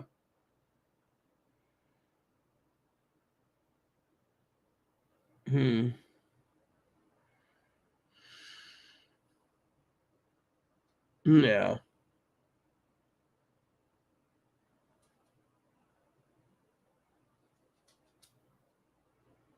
Let's see. This is what Radio Reference would like you to believe that if you purchase a subscription to RR Data's data submitted to a user, generally not verified to anyone until after the fact, don't depend on the data to be perfect or remotely accurate. Eventually be encrypted, but likely not immune to after the system is stable. What I've been hearing, this is also up to each agency to decide. You'll be at the mercy of King County, Southwest Division. Yeah, okay. See, it says right here. See, some of the boys are literally talking the truth. It says it's kind of hard to justify buying a $650 scanner. Pay attention here because I really want to share this with you. To right now to be a paperweight in the future. There are cheaper options, but not all handheld scanner markets. The Whistler TX1 will likely work just fine too. It's quite a bit cheaper, and there's an optional license to buy. Reminder: the 100, 200 comes with blah blah blah, right? So there you go. You're talking to some guys there, right? So one of the things I said was, asking about,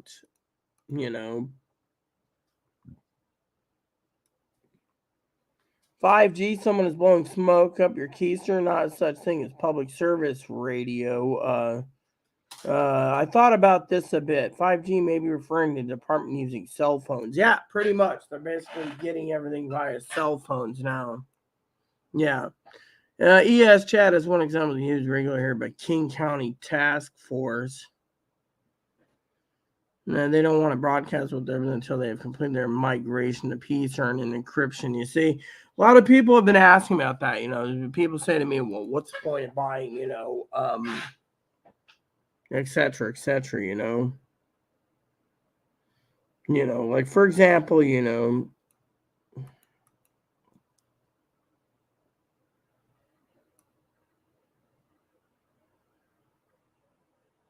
point I'm trying to say is the American people need to realize, that if they really want to use this as a prepping tool, they're going to need to use their mind. Okay. Yeah. So, for some of you guys wondering what's going to happen, okay, I'll tell you what's going to happen. It's going to be 1 a.m, right? I'm going to be fumbling around looking for some tobacco for 4 hours. I'm hoping to find somewhere around here my pouch of Piper tobacco. Not Red Man, just regular tobacco. I mean, literally, we had a bunch of pipe tobacco laying around, but no one knows where it went. Chloe probably pinched it and then said, oh, I don't know what you did with it. So basically, you can't chew on other things, So technically, I had like something around on my desk here somewhere at one time. Chloe was like, oh, you need to clean it, then clean the fucking desk. It's not my job. My job is to fucking bark orders because, to me, I'll tell you what I told Chloe the other day. My job is to fucking bark orders. I mean, literally. She wants to sit there, right? And say, oh, you need to clean. No, you know what? Thing is, you made all the fucking mess. You throw everything around. You live like a fucking pig. You clean it up. And if you get us evicted, then you're a fucking pig. And, that's what's going on. I mean, literally. So when I sit there and I say something like, my pipe tobacco is completely and thoroughly missing, right? Thoroughly missing, mind you. I don't need to hear some hilljack being like, oh, well, the thing is, the thing is it ain't the thing is. The thing is you don't take people's tobacco, I mean, literally, I've been looking for my Borkham Rift and my Captain Black for a while. They just disappeared. Used to be in this damn tub here, but, you don't see Captain Black in there. And then Chloe's like, ooh, well, I don't know where you put it. Yeah, that's what I said. I took it, but I'm a stupid fuck. I mean, look, let me put it this way, okay, before we go, right? Zoe and I were having a good old shit shows today, basically we were having a conversation on the phone, right? I call it a shit show because it was kind of funny, I'm half out of it, right? But she made a point that really, really struck to people, and that is, can you trust Chloe? Look, I literally asked Chloe if she got her room done, right? Oh, well, I can't do it because I need cleaning supplies. Really? That's fucking funny. You could have the bathroom done in 20 minutes. You could fucking have the kitchen done in 2 hours if you fucking just busted your ass, but you destroyed the fucking dishwasher. Oh, not to minus. You see, let me tell you a little story about dishwashers, right? The reason the dishwasher and the bugs are everywhere is because you won't fucking drain the dishwasher. It's got rotten water in it. You open it up, it smells like high heaven. And she's just like, using it as a strainer, and then it fills up and then overflows on the floor. No common sense, right? So, thing is, when is someone gonna fucking realize what's going on in this world? You see? So, I want to say, oh, which reminds me,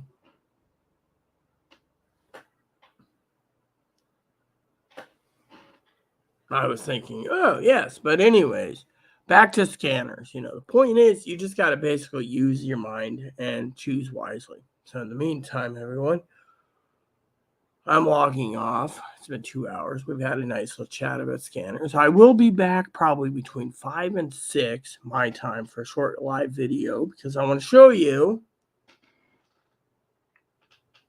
the breakfast sandwiches. You see, Zoe and I were shooting the shit the other day about breakfast sandwiches, right?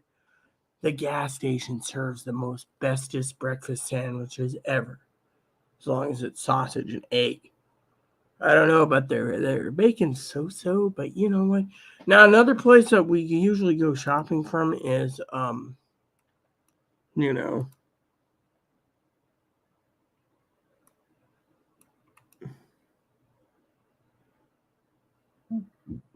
you know.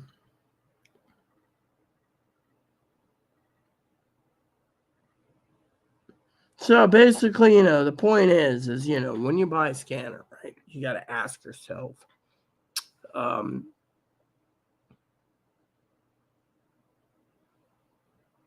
right, will it pick up anything more? By the way, what the fuck is a disc cone? They keep fucking talking about disc cones.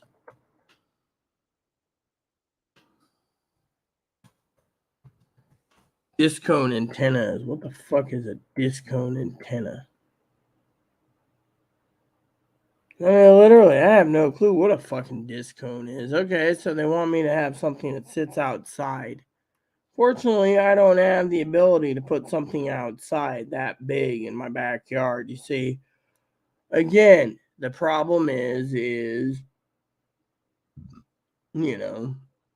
someone was saying that earlier, so you just got to take it. You know what I'm going to do? I'll tell you what I'm going to do, people. I'm going to go rest. And then when Higgins gets up, I'm going to personally be putting in a gift card to him because, well, I'm nice. And right now, I'm in a good mood. So, got to wait for my tobacco at 4 hours. So, might as well stretch out 2 or 3 pinches till then. So, it's time for my tobacco. And I want to say,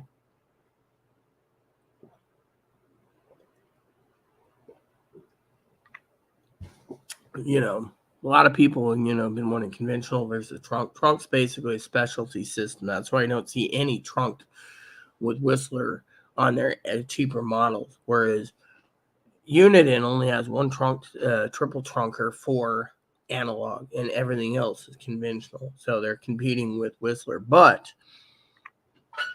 Whistler has very little slim pickings, but Whistler also still selling the Phase 1. So, they produce too many of them. Now, a lot of people say, well, what happens when, they go to like Trunk Tracker 6 or, they come up with Phase 3, or P25 Phase 3, right? Well, then you hope like hell the scanners go down in price. I mean, literally, as long as the scanners are, going down in price, I mean, literally, you might see as low as $50 or $40 for, Whistlers or Unidens. It just depends on, which reminds me, someone emailed me the other day saying, Rita, do you have any last minute requests or suggestions, for finding an affordable radio scanner? I was going to share you this. All right. All right. So, as you know, Radio Shack, right, is discontinued, right? So you sit there and you say, well, if it's discontinued, then. So what you do is you go to, right, and then you scroll through this. I actually am looking for something in particular, right? All right. So, for example, right, I want to show you these, right? I'm just showing on eBay, right? Yeah. So people sit there and they say to me, oh, yeah, eBay's great, right? But I'm not going to go through, other things, right? So let me just show you this, right? All right, so this is an open box, okay? For the rest of to speed this up, a lot of people sit there and they say, well, we'd like to know how you can get deals on scanners, right? Here we go. So this is a $300, right? It says right here, desktop digital trunking scanner, right? Digital trunking scanner, right? So basically, it's it's Trunk Tracker 4. It's basically a trunk tracks, right? This is a GRE unit. Basically, it's the same as the Whistler phase ones, right? But it's $300, right? Same price, right? It says open box, right? Now, what if I told you this one here is $175 and it is a Pro 2066, but you sit there and you say, okay, what is it? Doesn't say digital, right? This is basically your typical trunking scanner, right? So you're curious. You're like, okay, right? Oh, hold on. I forgot to close this out. All right, so $300, right? You guys get enough of that. So basically,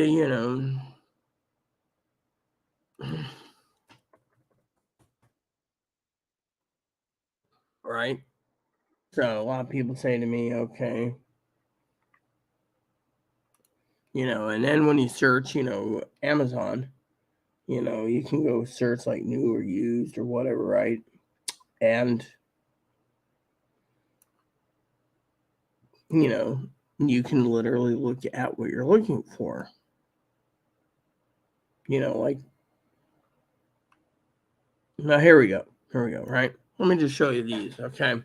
I'm going to scroll through these, right? Some of you guys would sit there and say, well, it ain't worth the money. It's not worth this. It ain't worth that. Well, to you, it might not be worth the money, okay? But I'm here to make a conversation, okay, for some of you, all right? I want to show you.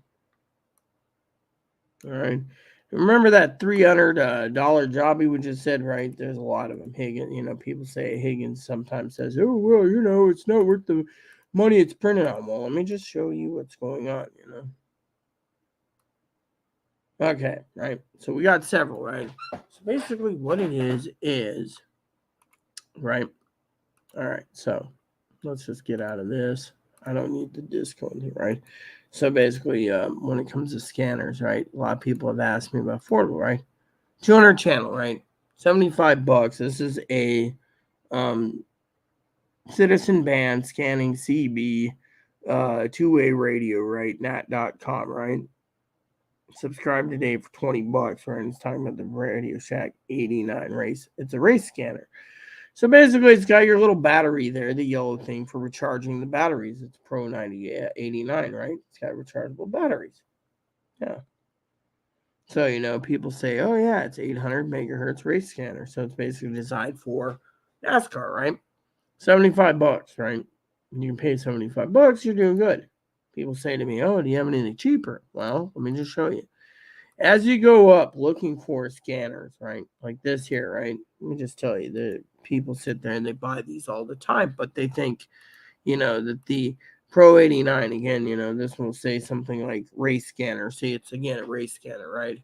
And again, you buy it, and then it's, the thing is, it's $95. It's basically designed for by car number. It's basically for racing you enthusiasts, right? So this guy screwed up, right? This one again is a race scanner. So is this Yeah, so this one is a race scanner. Again, it's $99. We're just gonna skip through. You've seen two race scanners, okay? This one again is a racing scanner with NASCAR on it, right? You just, you're paying $149 because it's limited. No, a lot of people sit there and say, well, what about antique scanners, right? Well, how about this for an antique scanner, okay? For example, $150, right? What do you get for it? 100 channel non-trunking scanner, right? This is like what you see back in the day in Zoe's house while she parks her and put it in her pink Cadillac so she can avoid people, or the police while she's racing down the street. See, had a joke. See, there you go. See. So basically, it's not even a trunk scanner, it says right there. So basically, it's basically shows this, right? And it shows, you know, the basic numbers, right? You can't even make out, but, it's like basically, very, very faint, right? And then you go and you say, okay, well, what about a different one, right? Well, we'll get to that. So, for example, there's this one. People say, oh, $300, right? Well, we're getting up there in price now, but I'm showing you some secret tips on eBay if you guys want to get preppers too, right? This is, it says mobile based, right? 300 channel signal stalker 2, right? Doesn't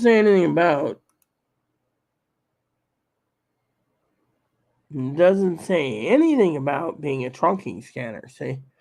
It just says base station scanner. So this is a GRE base station. It's got your squelch and everything, but you say, oh, I wanted one of those when I first started out a long time ago with my husband, and, truly, he basically got me a handheld, thought it was cool, but he realized really quickly how much batteries it ate. So basically, the thing is, you got to look at the scanners, all right? Like, for example, this is 329, right?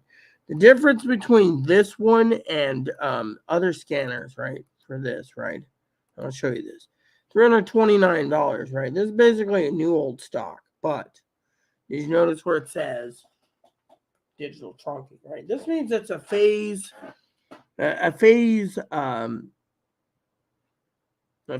one trunking system, but the guy is selling it from New Jersey, but if you look at it, it's basically, phase one. So basically it's a phase one trunking scanner. So basically it's, it's phase one. So it's not phase two, but you're paying $329. And again, it's a GRE scanner. So, basically, you got to look at the big picture. This is a racing scanner. Let's just skip this. Seeing that, you've seen this. So let's just go over to this real quick. All right. So, for example, if you go to the new tab, right? And by the way, you can actually change your brand right here. I always like you choosing brand. All right, so Higgins is always like, there's something yesterday's garage sale, right? Well, hopefully Zoe understands eBay is really a good place to get things, right? Let me just show you, right? Chloe was talking about using eBay herself this morning. I think, oh yeah, it reminds me, people email me all the time and they're like,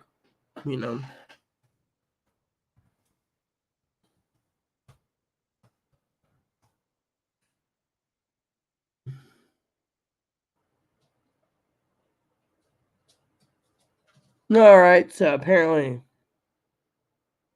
all right, so for starting a new account, Chloe can start a new account. Okay, so I'm just trying to finish this up for you guys, okay? So I want to show you guys this, right? So, you guys sit there and you turn around and you say to me, oh, Rita, I'd like to know more about saving money. Well, if you give me a second, I'll show you how to save some money, okay?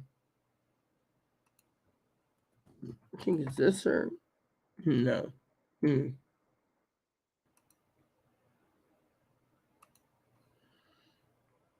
See, I'm setting you up some stuff to share with you, which would be coming in really good, but to do that, so, all right, so we're almost getting ready to do this, okay? All right, so I just want to get that prepped. So I'm prepping everything for you so you guys can get that smooth sailing. So that's how I run, all right? Oh, and coffee's empty, so let me just see if there's any more. So, all right. All right, so basically, one of the things I really do love is the fact that you can actually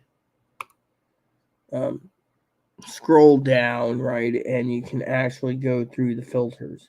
And that's one of the things I truly love about the filters, you know. Okay. So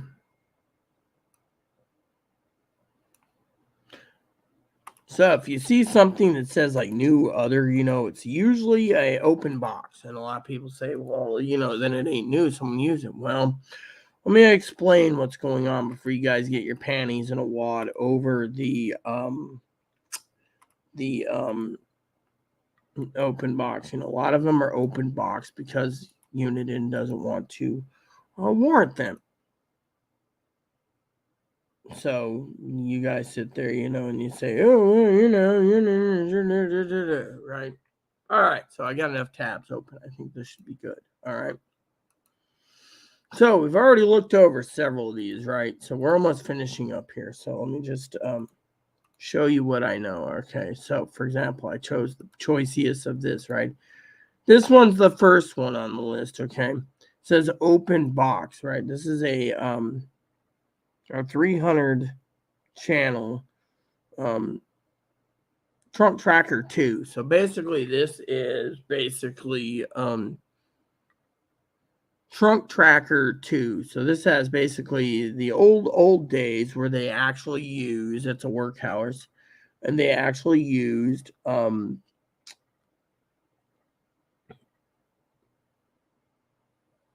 the Trunk Tracker 2. So for example, you know, like this, right? It says Trunk Tracker 2. So basically, you know, you're sitting there and you're thinking, oh, this is a great deal. You know, you got to ask yourself, you know, for example, so basically, let me just show you a little trick, okay? So if you go over to Uniden or Radio Reference, right? So this isn't bad, $175. People say, oh, that's a great deal. You know, it's got a rechargeable battery. It's got a rechargeable battery, comes with a wall plug. Yes, but more likely the battery is shot. And you can sit there, okay, let's just leave this open for a minute. Okay, it says 245 XLT, right? Handheld models, right? I'm going to show you these for a second just to show you, right? 245 XLT, right? You're sitting there thinking, oh, yes, 249, right?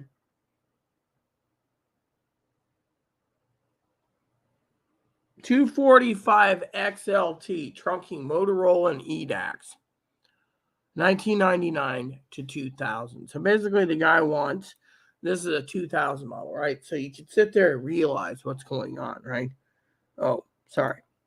So the battery's 20 some years old, won't hold a charge. That's why basically, you know, that's why I like something with that. Now, this is a Uniden racing scanner, right? It doesn't even say what brand it is, right? It says 2005 or something, 100 channel. Let me see here.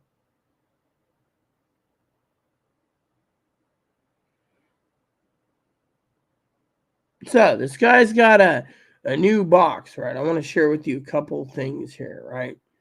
Let me show you something. Guy wants $125, right? 72 XLT. Okay, let me just show you the 72 XLT, right? This is gonna be interesting, right? First of all, when you're looking at the 74 TXLT, right? And you're thinking it's well worth 125. Look at the batteries, for example. The batteries are basically eroded. So basically the plastic is eroding the plastic cables inside. So the battery's exploded pretty much. But the guy still wants to sell the thing. It's got headphones and everything else. Batteries have gone. They're Duracell. Unfortunately, the 72 XLT, it was made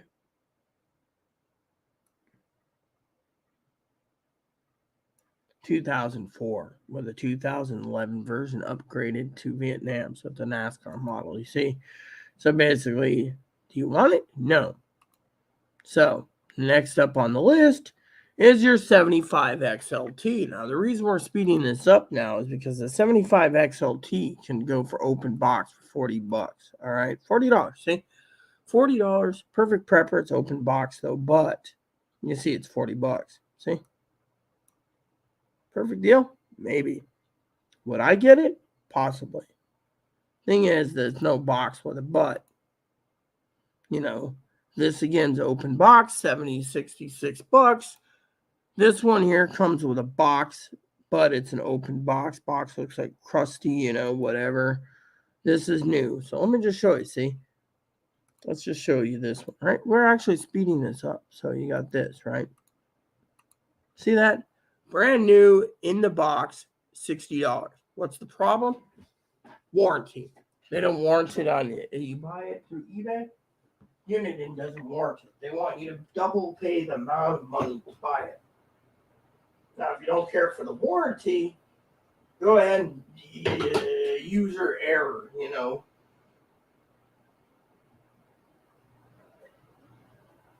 So, plain and simple, there you have it. Easy peasy Japanesey, right?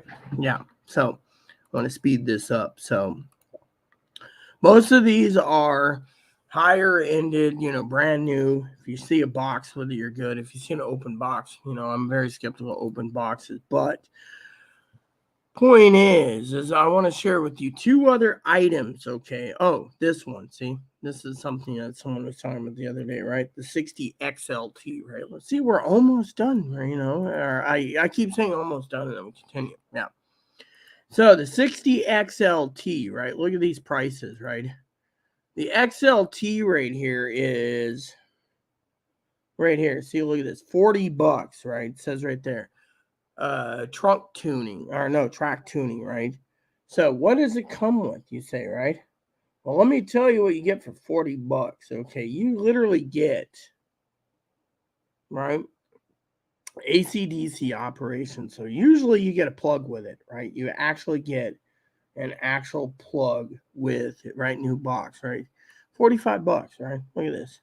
$45, right? This guy's got a 90 whatever, right?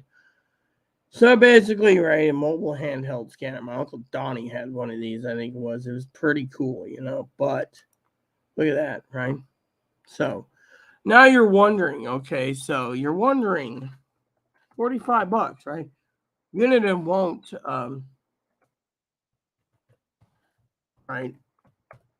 So let me just show you a couple things, okay? I want to share with you a couple things. Higgins and I talk about this from time to time, okay? So I'm going to do Whistler first, and then I'm going to go down the list, okay? So you see where we're going with this? I mean, look at that, $45, right? You can actually find a lot of good deals. I've actually went through the entire database of scanners, finding brand new, classic, older scanners, trying to find a few bucks. The only thing I've come up with is the 60, but we'll get to the 60 in a minute, okay? So let's do this, right? So for a lot of you out there, you're like, oh, well, I'd like to get a nice scanner, but I don't know what they're for, how much it's going to cost, right? Well, let's just increase the thing to like 200%, right? Let me just show you, right? So it says right here, right? This literally is a database, right? You see? It says TRX2, right? We're going to share with this. TRX2, late June, right? This is June, whoops, right there, right? The WS 1098, right? The 1098. You can find the 1098, right? Fortunately, it doesn't give you all the goodies, It's basically the WS 1098, right? And the 1098 is not a bad scanner, but, if you want to try to find it, right? So basically, it's basically the TRX2, right? So, then you look at it, and you look at it and, sometimes the, what do you call it? The brand, right? For example, this here shows, hold on a second, let me just move this over here for a second. So, for example, there we go, we'll get to that in a second. For example, the 1098, right, was developed in 2015, the WS 1098, right? So basically, say you put it in for, you want to buy the latest last year's model, right? You might not be able to find it because, Well, Whistler's discontinued it, and trying to dig something up is like trying to find a needle in a haystack, right? So, bottom line, you ain't gonna find it. So then if you go down the list, 1098, right? 1095, right? There you go. 1095, right? So the 1098 ain't available. The 1095 is not available. What about the 1095? See? So you can sit there and say, oh, yes, I want the 1095, right? But what if there is nothing, right?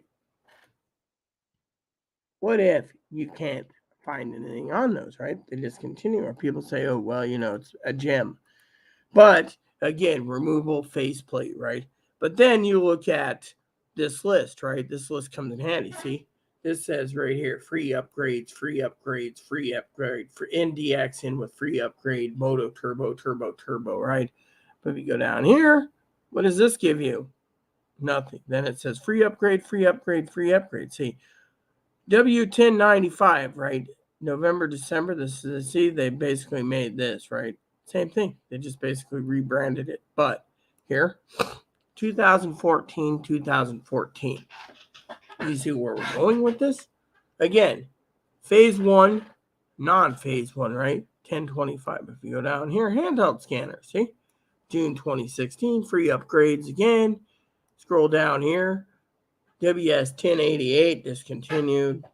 Doesn't say anything. This one here is phase one and phase two. Again, 1080. They replace that. People say, oh, the 1080 was great. Then you got the 1040, phase one. See, it says right there, 2014. Then their first year, 1010, 2014. You see, you got to ask yourself, these are basically the GREs right here, Radio Shack. See, you just got to ask yourself, how much are you willing to pay and how much are you willing to learn, So, finally, because we're almost done here, right? You can sit there and search yourself, but I'm actually having fun discussing with you the final part of this thing, right? With radio reference. For example, for you preppers out there, you sit there and you say, well, what about Uniden? Oh, yeah. Good old Uniden. You see, Uniden was bought out, or Bearcat was bought out a long time ago. So, started making scanners in the 1970s with crystals. But we'll get to that in a minute, okay? Grab the coffee, okay? First up, the SDS 200. Okay, the 200 was a 2019 job. 2019 job. A lot of people say, oh, it's great. It's great only if. Only if, you want to buy something, right? Now, this one's really cool. The radio, the Bear Tracker 885. It's a CB radio and a scanner all in one. It is a basic digital trunking. They don't say if it's digital, trunking as in P2 or P1. I think it's a digital trunking across the board, so it's P2. But for $3.99, can't complain, right? So then Higgins turns around, right, and he says he wants the 996. Okay, I want to share with you the 996. Right, we're just gonna go down the list right here, right. The 996 was made in 3 of 2015, right? March 2015, right? It's discontinued, right? It's a Trunk Tracker 5 discontinued. Why? Because, well, it's 8 years old, right? Right. So then you have the 2014 model, right? My husband would have been alive then, so I've been hinting at these models anyways, even the BCD 536, right? So you could sit there and say, wow, this list is long. Well, let me just get to it, right? So as you go down the list, it shows the dates. Now, remember, I said the 355 in. That's a conventional thing since 2012. It's not a trunking model, see? Now, if you go down the list, 15X, 2009, right? It's an analyzing trunking, right? The 996 XT is basically the predecessor to the 996 P2, so it's predecessor. Then you go down, see how it says right here? It says trunk tracker right here. So he's like, oh, I love the color of this. No, I love it too, see? So you got August of 2009. I've always wanted this one too, Hubby was always looking at that one, but he said just use what you have, but, Yeah, I got mine in 2007. So, but the thing is, you got digital and then you got analog trunk tracking here. See, here's the 800 XLT again. It's triple trunking. See, this is a trunk tracker 3, right? Then if you go down the list, this one is again, 2007, right? And then this one here, the 15X, caught my eye a long time ago. I've always wanted the 15X because, or the 15, because look, at the time, this is the one that was being on the market. And I told my husband I would really want one of these, and he was looking all over for him, but couldn't find it where we lived. So he got me a Radio Shack, but he knew I really wanted the 15. So then, if you look down the list, right, the BCT, also knew I wanted the 996T, but the problem is the 996T was like $900 at the time because it was technology that was new, There's the 37R clock radio scanner built in, it's basically, right there. But, then you have the 365 somewhere else, which I don't know where the 365 is, but as you look down the list, right, and you go down the list, like this says analog trunking. This is basically a dual trunk or a triple trunking right there. See 2004. So if you look at the lists, you can turn and learn about the dates. I don't have to go into details, but 2004. This one's a trunking scanner, apparently. This one's a digital trunking right here, but they've been, and this is analog trunking, and then analog trunking. Then you got the alarm clocks again, and 97, see, 1997, then you have the storm tracker, then you go down the list, you have bigger, bulkier, base station 95, we're halfway down the list of base stations. See, base stations keep going, but as long as you don't find anything new, and if you do find a new in box, someone's trying to peddle, it might be new, but you got to ask yourself, will it work? And if it does, it might not work in your area. So, but, as you go down the list, right? Look at these, 1985. Literally 1982. The original scanners looked like 1977. They put numbers in there, but see this?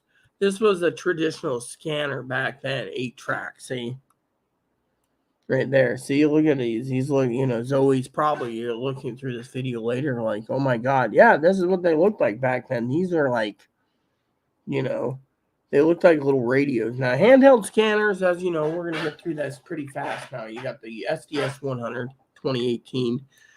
The 325 P2 was 2015, so that's why they're selling that one.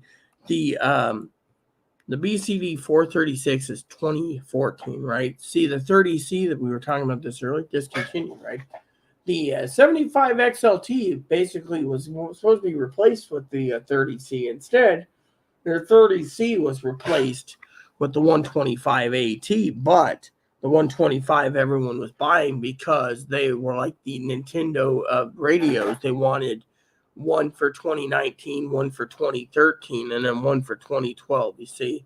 So when the 2012 came out with Alpha Tag, they decided, not to give Alpha Tag in the 75 XLT. So people said, oh, well, it's got the same form factor, same everything, same size. We just want it with Alpha Tagging. So eventually they discontinued the 2019 model really right away within 3 to 6 because everyone was still buying the 125 and they had excess abundant supply of 75 XLTs. Now, if you go down the list, you can go through the 2009, you have trunking, you got an analog right there, handheld, right there, again, phase 1 trunking scanner. So this basically does a trunk tracker 4, which is the XT. It was a workhorse, but a lot of people were always complaining about, the squelch is on top of the above the volume control. Well, it just depends on how you use your squelch, Then, as you go down the list, you got like this, people say, oh, the 95 XLT was designed specifically for racing, and then you look down the list, when my husband was looking at scanners, he was looking at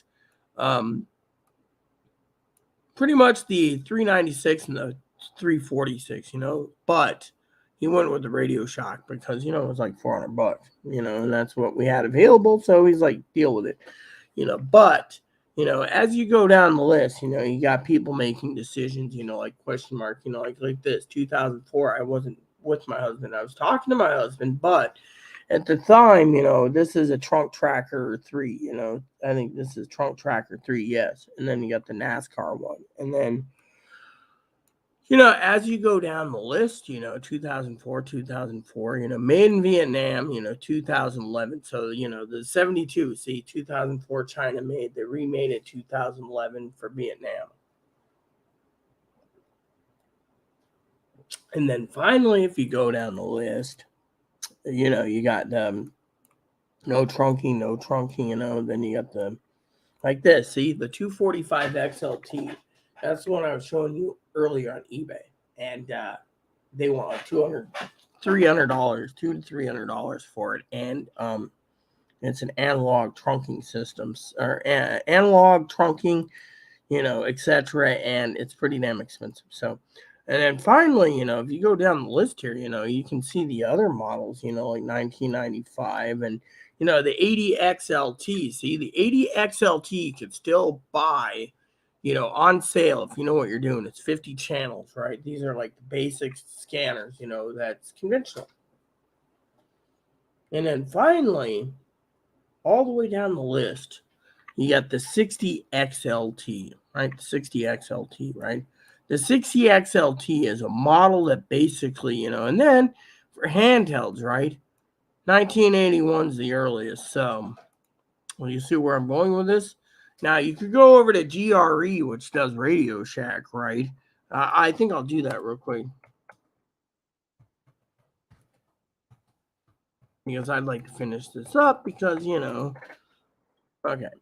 So, okay.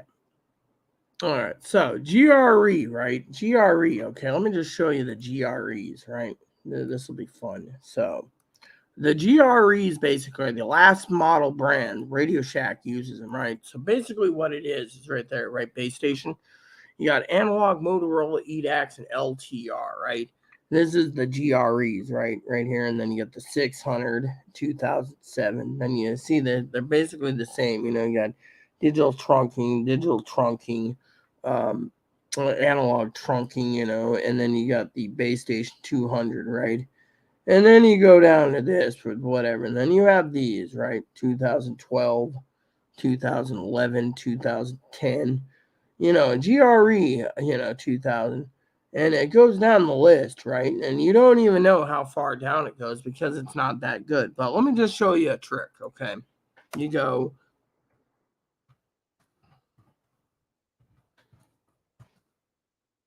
So if you go to radio reference, right? And then you turn around with scanners, right? And then you go to this, right? This is Radio Shack scanners, right? Again, we're at 200%, right? So, there you go. See? Digital trunking 2014. So, my husband and I was pestering him for one of these, right? He says, why? Your current scanner doesn't work at the time because it went digital. But we're going to speed this up. So, at the time, I was looking at something like this, but Radio Shack sold out of those, and this. And then when I asked my husband specifically for a Pro, one of these type of models, they're actually GREs, right? I'll tell you the whole story. So, for example, we were looking at this one, the 163, right, at the time. Unfortunately, everyone in town and every Radio Shack from Moses Lake to Quincy to Wenatchee was literally sold out. Okay, so my husband, of course, was telling, what was his name? Albert, that's his name, to get us a Pro 163 eventually, and Albert was like, I can try, right? So Albert literally was trying to convince, right, at this time. He also could not get himself or had any models left of the Pro 255 or the Pro 433 because, they're outdated models. So if you're looking down the list for the time frame, right, even my husband was trying to track down a 251 or 796. They're all the same, right? No. So basically, if you look at the radio list, right, so you can see how far they've evolved, from 2001 to 2000. It's like every year they produce radios, trying to make it the best and the top of the line, like that 1999, and, more and more bulkier, 98, 97. I mean, literally. And you're probably wondering, well, what happened? Well, let me just explain it. So you got this, right? 1997, 80 channels. So every time you look down the bottom right, it says 200, 400 channels or 100 channel or 50 channels. They're basically making various models for whatever you need. Like this one, no trunking, 1,000 channel, right? 96. Back then, that was like $1,500 scanner. But the thing is when you're looking at the years, it's like the best part about it, like this here is 200 channel, 100 channel, so they're basically saying in the 95 year, you want 200 channels. So, like this 1,000 channel, right here, 94 again, $1,500 scanner. And then you got like 994. Then you got 94 again, 200 channel, then 94 again, and then 94 again. And then they drop it, and then they go to 100 channel. Then you have, 92, two things, see? And then they're basically going to the point where Radio Shack was hammering out radios like crazy when it comes to the years. So you see the gap, right? 90, 91, but I can go on and on and on, but let's just speed this up. Okay. So as you can see, the evolution of it, 87. I was born in 78, so everyone knows this. So back then, no trunking. I mean, literally back in the day, you had these scanners, when crystals, it says crystal 8, and you had to change the crystal hours to use it. Realistic crystal, here it is. See, my birth year was 1978. See, so it's crystal right then, crystal radio, right? So if you look down the list, they keep documenting till 1972. See, 73, 72. See, crystal 72. We're only halfway through because we're not done yet, people. So 1972 is when they started making scanners, right? Now here we go. Pro 668, right? 2015 was the last time, because remember, Radio Shack made GRE. So if you look at the scanners, right? 2019 or 2014, right? Digital and no digital. So you got trunking, right? Hold on a sec. Someone emailed me again. Probably Higgins is at this term in the morning. Like, where's my gift card? Yep, he emailed me. So he's watching me, Yeah, so I guess he was watching me. So, he said he's going back to bed. No, he isn't. He was watching me. Okay, so basically, if you look at the time thing, right? Some people say, oh, well, it depends on what you're looking for, right? 2009, 2008, right? These are like, I asked for a digital scanner, but, it's time. Help me try to explain that. Albert says our area wasn't digital, so go with analog, right? It'll be a long time. Well, as you know, 30 counties in this state are out of 40, I think it is. It's like 5 counties are encrypted, 5 counties are phase 2, I think, or digital itself. So, so 5 encrypt, 5, anyways. So if you look at these, right, like there's the Pro 164, right? Pro 164 is basically an analog trunking scanner, right? It says right here, 20, it says right here, it goes up to 1,300, right? Higgins is like, oh, which one do you got? Well, I had that doesn't matter, right? So anyways, this here again is 2006, right? This one, Pro 97 is the same thing. They just renamed it to the Pro whatever, see? Pro 1, it's 2005. So at the time, they didn't have any of the 164s available. It's the same scanner, see? Trunking, triple trunking, So what did they do is they rebranded it as the 64, the 97, right? 97 is good. But if you go down the list, you got the Radio Shack Pro 184, and then you got the 99, and then you got the 2004, and then more digital, and then this one, no trunking, and then this one again. Some of these, if you look at the base, Unit had made it for Radio Shack, so it just depends on what you're looking for. So, but we're already down. See, as you look down the list, it just gets deeper and deeper down the list of what you're getting. So, in the meantime, that's why I said what I said. So, you can go all the way down to the bottom, right? It's like 1974 handhelds, right? Fortunately, handheld scanners back then were very expensive, until they got something that was pretty semi-decent, Otherwise, it's just highly, whatever it is. But, you guys know that you can find the entire list of models and makes and everything else online if you know what you're looking for. So, with that said, Higgins emailed me like, I'm going to go to the bathroom and go back to bed. Well, I'm going to go get off here because it's late and store opens in 3 hours and 22 minutes. So I got 3 hours, 22 minutes to kill. So I'm going to watch TV.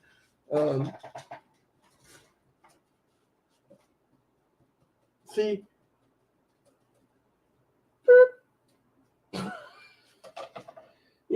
This guy is so adorable. You can sit there and lightly tap him with a paper towel roller and you're like, come here. You see? Let me just show you, There, see? Isn't he adorable, guys? I mean, literally. You see? This is why I said what I said. Okay, so, anywho. Anyway, so with that said, everyone, I just want to say, the rest of the thing, and I'm done.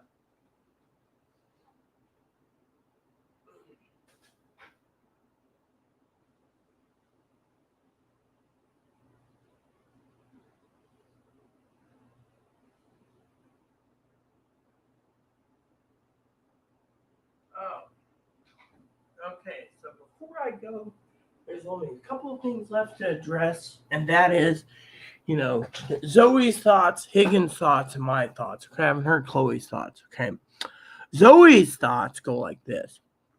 Zoe, I love Zoe dearly, by the way. Zoe was like talking to me, and she makes good sense. Poppy, on the other hand, makes another sense. Higgins makes sense, and then Chloe makes sense.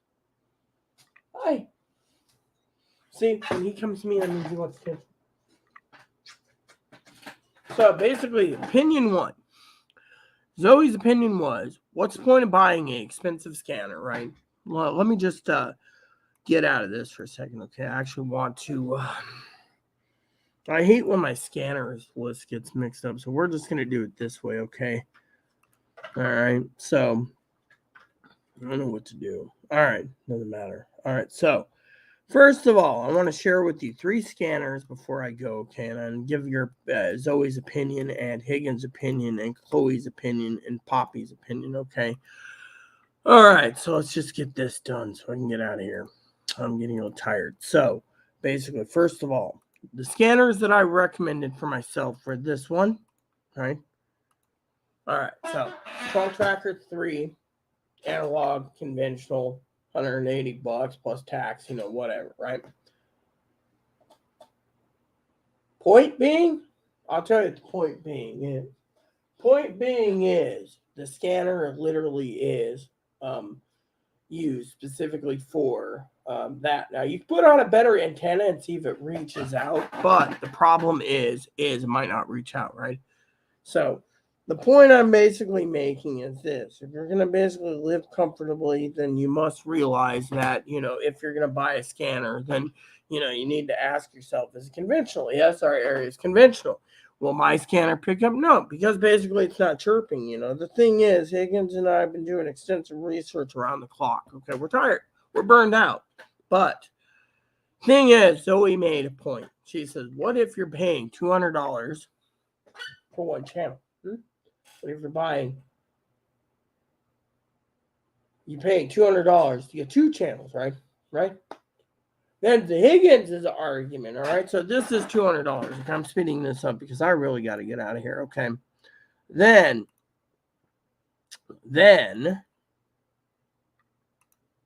you got this one, right? $475, yada, yada, yada, right? Every time I turn around, it keeps freaking changing from shipping from Amazon to shipping from Amazon to whatever, right? So $400 and some dollars, right? I'm not going to go into details, right? Point being is it's a database scanner, right? Put it in, use whatever, carry it around town. It'll pick up analog and digital, right? Higgins says, oh, maybe you're missing some channels that are digital, right? Well, apparently some guy emailed me and said, we're all conventional on this island. So that means Skagit's conventional, Whatcom's conventional, and San Juan's conventional, right? But he's claiming he can get Whatcom County and Skagit County and Island County across the water during a crystal clear day. Maybe, but so far for me, I ain't picking up anything even in Whatcom County, right? So Higgins' argument is just buy the digital scanner and play with it. If it doesn't work, then you don't have to buy a handheld unless you want to go out to carry a handheld, which then you put batteries in to carry with you. Otherwise, right? Don't bother, right? Now, the one I want to get is this one. And Zoe, of course, was really excited at the time because, the point is it is very expensive, But the question, as she said, is how much information am I going to get? How much, new intel I'm in it, right? This will pull up everything in a database. But, will it pick up much? No. Will it chirp much? No. Will the police chirp much? No. I mean, literally, my scanner's got new batteries. I put batteries, no, I didn't put batteries in it. Correct me. No, I didn't put batteries in yet. I got to get batteries this morning. But thing is the reason my friend Trish Connor messaged me and she said, hey, Rita, you were on the one EMS. Who was in the other? Don't know. She says, oh, really? I said, don't know. Problem is don't know. But let me tell you what's going on in the world, okay? When it comes to that police scanner, you can buy the most expensive scanner, but will it do the job? Yes. Will it not do the job? Yes. Thing is, you got to ask yourself, are you on conventional trunking? If you're on trunking, then that's fine. If you're on conventional, no one tells you these things. People say, what's the difference between conventional trunking and analog or digital and trunking, right? Trunking is basically what they say law enforcement's on, but if trunking is really on what law enforcement's on, then, I've had people message me and say, hey, I have a conventional 1989, 90 scanner that's not picking up any of law enforcement, but yours is. More likely it's because it's trunked, but no one's telling me. They're just saying, oh, everything's conventional. No, there's a difference between analog and digital, and there's also between trunking and non-trunking. So basically, what I was going to do is buy this one, fortunately, and keep it running all the time, but that's the thing, I like wanting something that's 24/7, so that's why, and yet there's your answer. You see, I was going to buy this one, but again, the question for you is, right, as a provider, someone who pays the bills or whatever, location. I might get maybe one, maybe two, maybe three extra channels out of the money, right? Higgins, he buys one of these and might get so much distortion that it ain't worth it. So he's got to go upgrade to a higher quality radio, which is like $800, right? So Zoe, of course, she buys one of these, right? Will she have simulcast? Don't know. Maybe, maybe not. But let's just say she goes and buys herself a analog, right? Learns how to use it, carries it with her, listens to it. But she's like, oh, no jive, there's no police, Then she goes and upgrades to a phase 1 trunking scanner, right? Again, she'll basically get all phase 1, but then again, she'll basically sit it on a little table and say no jive. or a big old nothing burger because, what is she getting? She's getting the same thing she's getting with her analog. The problem is Zoe goes out and gets phase 2, and she says, oh, I got phase 2, but then it's encrypted. So what is she getting? A big old nothing burger, railroad, marine band, and air band. That's it. Fire, EMS, and police, gone. So you got to ask yourself, as Zoe said, is it worth it? No. Chloe hasn't said anything. Poppy said, well, at least it updates me to digital. But what if the economy goes encrypted? Then you got to ask yourself the hobby of what happens with the big old nothing burger again. You see, you go encrypted, you're only allowed to listen to marine and air bands. It might be fun. Oh, maybe the Washington State Patrol until they decide to encrypt that, and then the Washington State Transportation before they encrypt that. And then whatever else. So there you have it. So you got to ask yourself, do you have the location? Can you put in the right antenna? Can you get everything done? If you answered no to sign any of these, then you need to think about if you're going to funnel that kind of money into a radio scanner. See, I'm still hesitant. So with that said, everyone, I'm going to go and relax now and call it an evening. So I want to say thanks for watching. Thanks for tuning in. Please add and subscribe. Please post comments, leave feedback, suggestion at the like, subscribe button. Souls of fun for your family, including your dogs, your cats, your bunnies, your service dogs, your service bunnies.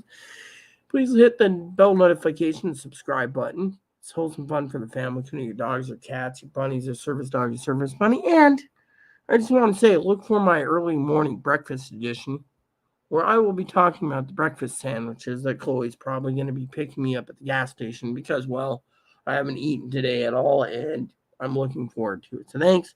Stay tuned, and I will be making a list soon, and Chloe's going to have this place cleaned because she wants her gift. And it's a bonus for her. Let's see if she can really pull it off. Zoe and I are cheering on Chloe. So stay tuned for a breakfast edition later. Until then, it's game time. Thank you for watching, and God bless you and everything you do.